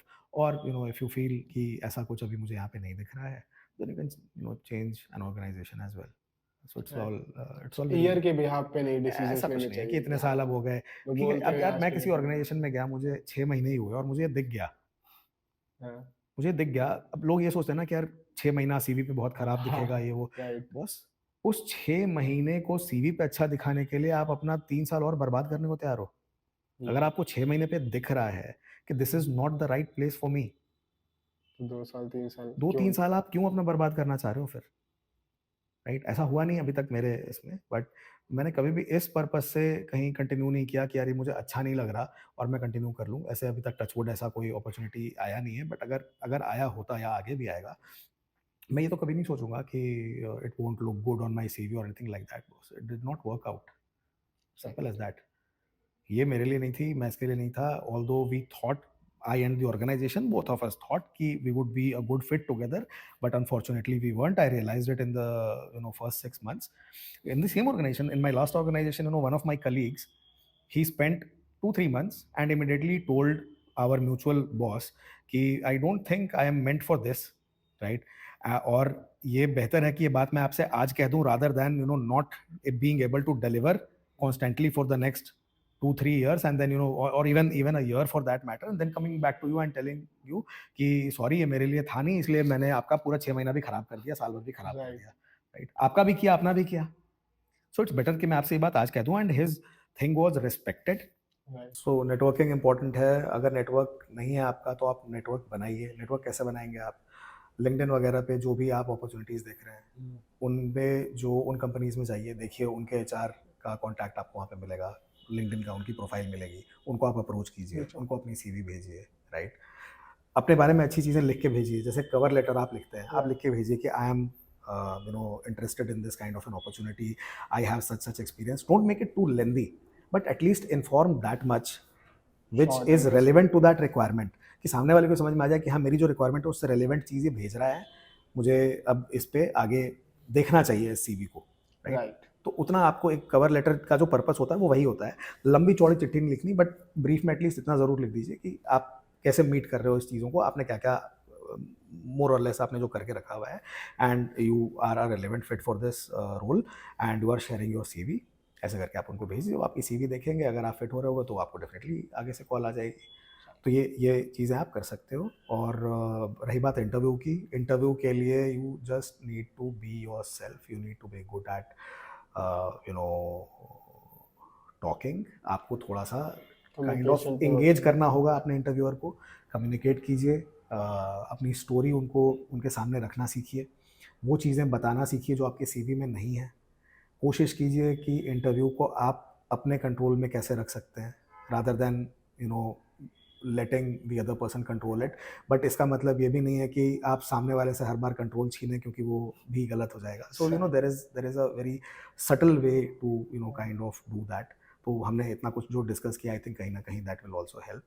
And बाकी तो फिर किस्मत है। Career switch करने से पहले किन चीज़ों का ध्यान रखना चाहिए लोगों को? देखिए करियर स्विच करने के पहले सबसे पहली चीज़ जैसे मैंने आपको बताई, ये इस चीज़ का ध्यान रखना चाहिए सबसे पहला कि क्या मुझे ज़रूरत है करियर स्विच करने की, क्या मेरा कहीं पे कुछ लर्निंग स्टैग्नेट हो रहा है, क्या मेरी ग्रोथ स्टैग्नेट हो रही है, क्या स्विच करने से कोई फ़ायदा होगा। दूसरी चीज़, जब आपने डिसाइड कर लिया कि मुझे स्विच करना है, तो just for the sake of it switch मत कीजिए। You please wait for a relevant opportunity where you are getting that kind of a growth which you are expecting, right, in terms of profile or in terms of role or in terms of learning or in terms of salary। आप कुछ तो expectation आपकी होंगी ना, वो अगर कोई दे पा रहा है किसी भी तरीके से, या तो अच्छी ऑर्गेनाइजेशन, ज़्यादा बड़ी ऑर्गेनाइजेशन, या प्रॉब्ली कोई अच्छा ब्रांड नेम है, या जॉब स्टेबिलिटी प्रॉब्ली आप ढूंढ रहे हो, आपकी रिक्वायरमेंट कुछ भी हो सकती है ना स्विच करने की, या आप प्रॉब्ली सैलरी में ग्रोथ ढूंढ रहे हो, या आप डेजिग्नेशन में ग्रोथ ढूंढ रहे हो, आप पोर्टफोलियो में ग्रोथ ढूंढ रहे हो, तो वो मिल भी रहा है कि नहीं मिल रहा है, आप इस ऑर्गेनाइजेशन में कितना टाइम बिता सकते हो, राइट। ये सारी चीज़ें आपको देख के सोच समझ के एक डिसीजन लेना चाहिए, क्योंकि आप जहाँ जाओगे यूजुअली ये एक कमिटमेंट कम से कम 2-3 साल का तो बन ही जाता है, राइट। एमएनसीज और स्टार्टअप, कहाँ वर्क लाइफ बैलेंस ज़्यादा इजी है? देखिए work life balance of course एक एमएनसी में या एक वेल सेटल्ड लार्ज ऑर्गेनाइजेशन में ज़्यादा अच्छा होगा, क्योंकि ये ऑर्गेनाइजेशंस क्या हैं कि they have reached a level जहाँ पे कि अब एक्सपोनेंशियल ग्रोथ नहीं होती है, एक सर्टेन थोड़े पेस पे ग्रोथ होती है, राइट, क्योंकि अब वो स्केल ऑफ ऑपरेशंस इतना लार्ज हो चुका है ऑलरेडी, राइट। तो अब वो आपका वो 0 to 1, 1 to 100, 100 to 1000 वाला स्टेज वो सब वो पार कर चुके हैं, राइट। अब वो बड़े लार्ज ऑर्गेनाइजेशन है, एक सर्टेन स्पीड पे चल रहे हैं। इन ऑर्गेनाइजेशंस में यूजुअली सब कुछ जो है वो SOPs, right, standard operating procedure और इन सारी चीज़ों से ड्राइव होता है, तो चीज़ें बहुत स्ट्रीमलाइंड होती हैं, राइट, कुछ भी क्योटिक नहीं होता, हर चीज़ का एक प्रॉपर प्रोसेस होता है, एंड दे आर ऑल्सो थोड़ा मोर और लेस कैश रिच। तो इसीलिए जो number of people for a certain kind of a task would be more as compared to somebody like a startup जहाँ पे कि कॉस्ट का कंस्ट्रेंट होता है, lesser people have to do more work। तो एक वर्क लाइफ बैलेंस के perspective से always almost always, not always but almost always MNCs are going to be better। And कभी कभी स्टार्टअप्स भी कुछ हैं जो कि बहुत अच्छा देते हैं वर्क लाइफ बैलेंस, कभी कभी एमएनसीज भी हैं बहुत सारी जो नहीं दे पाती, तो it's a very very organization specific thing. But अगर आप मेरे से एक बहुत ही जनरल क्वेश्चन पूछ रहे हो, तो जो बड़ी मैच्योर ऑर्गेनाइजेशन है वहाँ पे थोड़ा सा आपको बेटर मिल सकता है वर्क लाइफ बैलेंस। स्टार्टअप वगैरह जो हैं वहाँ पे आपको तब जाना चाहिए when you are looking for growth, when you are looking for kind of rapid learning, rapid growth.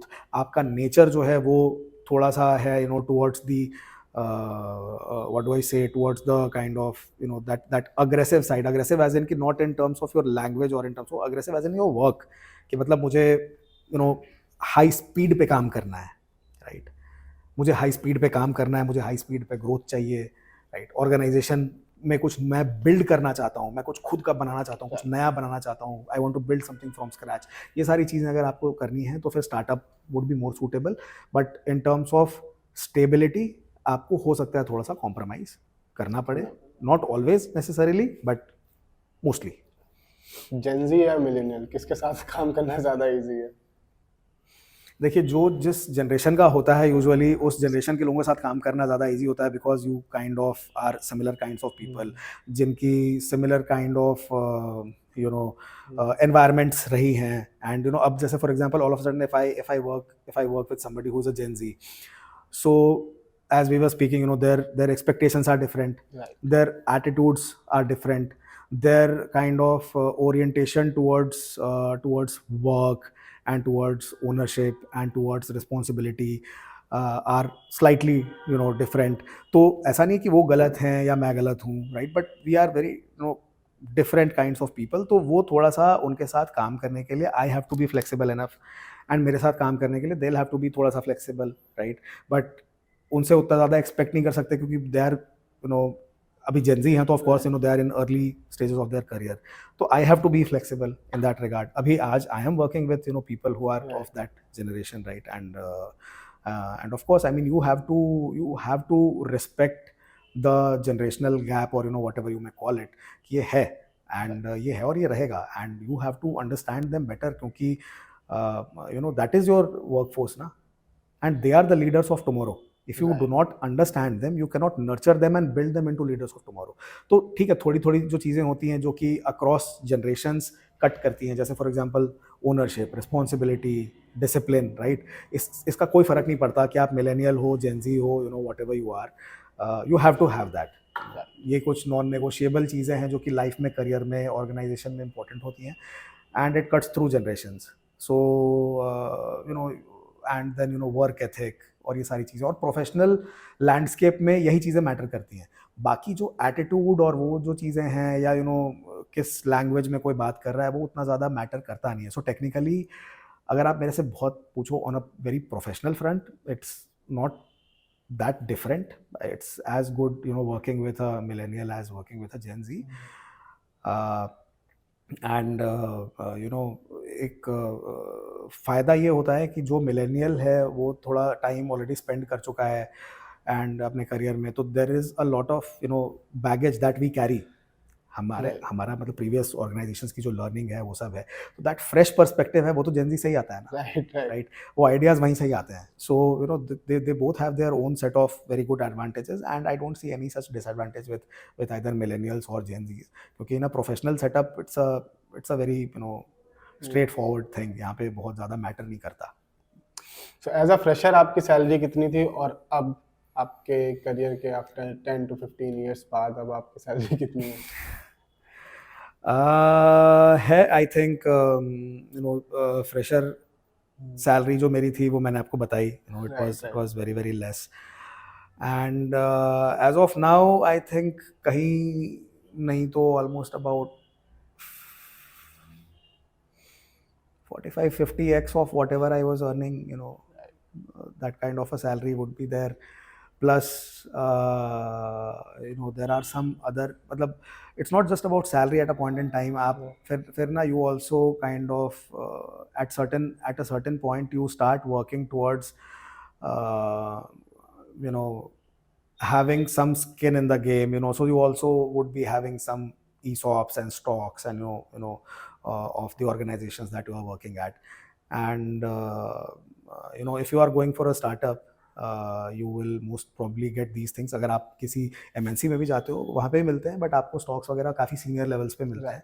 Startup का एक और ये फ़ायदा है, तो जैसे वो जो मैंने बोला ग्रोथ और वो सब कुछ है, स्टार्टअप्स में आपको ज़्यादा जल्दी मिलती है, तो वो कल्चर आपको मिलेगा थोड़ा सा, आपको वहाँ पे SOPs बने हुए नहीं मिलेंगे, थोड़ा क्योटिक मिलेगा, सब कुछ होगा, बट फिर आप you know you get to grow with the organisation. तो ऑर्गेनाइजेशन के अगर आपके पास में स्टॉक ऑप्शंस हैं, यू नो ESOPs होते हैं, people can Google it, so you keep on getting those and then you keep on growing. तो कभी कभी ना ये सारी चीज़ें पीछे रह जाती हैं कि कंपनी का ब्रांड और ये वो, जब आपने ज्वाइन किया, ब्रांड तो बिल्डिंग होगी, जब कोई ब्रांड पहले छोटा रहेगा उसी की बिल्डिंग होगी। तो वैसे पेटीएम कभी छोटा था, इंडिया लेंड्स कभी छोटा था, राइट? ICICI बैंक कभी छोटा था, ये सारे बाद में बड़े हुए ना, and you know people who joined these organisations in slightly earlier stages they were able to create wealth। तो लोग कहते हैं ना कि नौकरी से पैसे नहीं बनते, ऐसा नहीं, नौकरी से भी पैसे बनते हैं, एंड आपको स्टॉक ऑप्शंस मिलते हैं, आप उनसे पैसे बनाते हो, प्लस सैलरी तो ठीक है, सैलरी इज देयर टू पे your bills, right? One financial advice what you give to new corporate employees या कोई अपना करियर स्टार्ट कर रहा है तो उसके लिए क्या एक ऐसी इंपॉर्टेंट फाइनेंशियल एडवाइस है जो हम लोगों को एज अ इनिशियल लेवल पे ही अपनी लाइफ में इम्प्लीमेंट कर लेनी चाहिए कि हाँ अगर करियर देखो, अगर मेरे से एक फाइनेंशियल एडवाइस, सिर्फ एक फाइनेंशियल एडवाइस मांगो, वैसे मैं 2 देना चाहता हूँ। 2 दे दीजिए आप। सबसे इम्पोर्टेंट एडवाइस है avoid loans and credit cards, right? Early in your career if you get into this trap, there is this thing called a debt trap. आप एक लोगे, उसको चुकाने के लिए दूसरा लोगे, फिर उसको चुकाने के लिए तीसरा लोगे, it keeps on growing on you, and जो एक पावर ऑफ कंपाउंडिंग की बात होती है इन्वेस्टमेंट में, वही पावर ऑफ कंपाउंडिंग आपके लोन में भी लगता है, आपके इंटरेस्ट पे, आपके यू नो सब चीज़ों पे। You and up paying 2x the amount that you borrowed, you know at the least, and वो आपको बहुत ही रेस्ट्रिक्ट कर देता है। एंड ये अच्छे लोन, बुरे लोन, मैं सबकी बात कर रहा हूँ। अर्ली इन योर करियर, मतलब करियर स्टार्ट किया, होम लोन ले लिया, doesn't make sense, right? Just job लगे और तुरंत क्रेडिट कार्ड पे शॉपिंग कर ली, ठीक है, वो तुरंत अभी इतने सारे जो बाय नाउ पे लेटर वाले प्रोडक्ट्स आ रहे हैं, it's all a debt trap. आज आपको BNPL प्रोडक्ट दिखेगा, and I am in the industry, right? I am in this industry. We are into the business of I'm into this business, and I'm telling you कि आप बहुत early in your career you should avoid that. It's a financial advice, and सिर्फ दूसरी financial advice, एक तरफ तो ये हो गया कि गड्ढा नहीं खोदना है, दूसरे तरफ है इमारत बनानी है। तो start investing very early in your career, क्योंकि जो पावर ऑफ कंपाउंडिंग है, एज दे से, it's the 8th wonder of the world. कोई भी गूगल करके देख सकता है, Right. आप कहीं पे यूट्यूब पे बहुत सारे वीडियोस हैं, आप इस पे देख लीजिए। It's the 8th wonder of the world. आप अगर इमेजिन करो कि 20 ईयर्स ऑफ एज पे you start investing some money, and you start you kind of start to grow that investment by 10% every year. आपकी सैलरी भी तो बढ़ रही है, तो आप 10% तो बढ़ा ही सकते हो उसको, plus the power of compounding. By the time you are 40 और 45 और 50, जो पैसा वो आपको बना के देगा, आप आज सोच नहीं सकते उस पैसे के बारे में, वो इतने पैसे बन जाएंगे आपके। That is the power of compounding, and one can only realise it once one sees it. तो जितनी अर्ली लाइफ में आप इन्वेस्टमेंट करना शुरू कर दो उतना अच्छा है। So avoid debt and invest some money. कुछ सेविंग्स रखो, कुछ इन्वेस्ट करो। तो आई अंडरस्टैंड, जब initial early days of the career में जब पैसे बहुत ज़्यादा नहीं बन रहे होते हैं, उस टाइम पे आपके अपने खर्चे भी होते हैं, तो उस टाइम पे जो आपका रेशियो होगा, probably you will be spending 70% of your money, ठीक है। You will B saving 20% of your money, and you will be investing 10% of your money. Gradually जैसे जैसे आपकी सैलरी ग्रो करेगी, ऐसा नहीं कि जिस स्पीड से सैलरी ग्रो करेगी उसी स्पीड से आपके खर्चे भी ग्रो हो जाएंगे, राइट। ऐसा नहीं होता है। तो ग्रेजुअली ये रेशियो थोड़ा थोड़ा स्क्यू होना शुरू होगा। So it's a comfortable position where you are spending about 40 to 50% of the money, right. You are saving about 20-25% of the money, and then you are investing about 30-35% of the money. It's a comfortable place to be. So yeah, so thank you so much for the podcast, sir. I hope the viewers and the listeners will get some benefit out of it. So thank you so much. It has been a pleasure. Thank you so much. Thanks. तो ये था हमारा आज का podcast, mindset behind corporate growth. उम्मीद करते हैं कि आपको शील की जर्नी से कुछ सीखने को मिला होगा। अगर आपको ये वीडियो पसंद आया हो तो इस वीडियो को लाइक करें, शेयर करें, और ऐसे ही इंटरेस्टिंग पॉडकास्ट के लिए इंडिया लेंस के चैनल को सब्सक्राइब करें।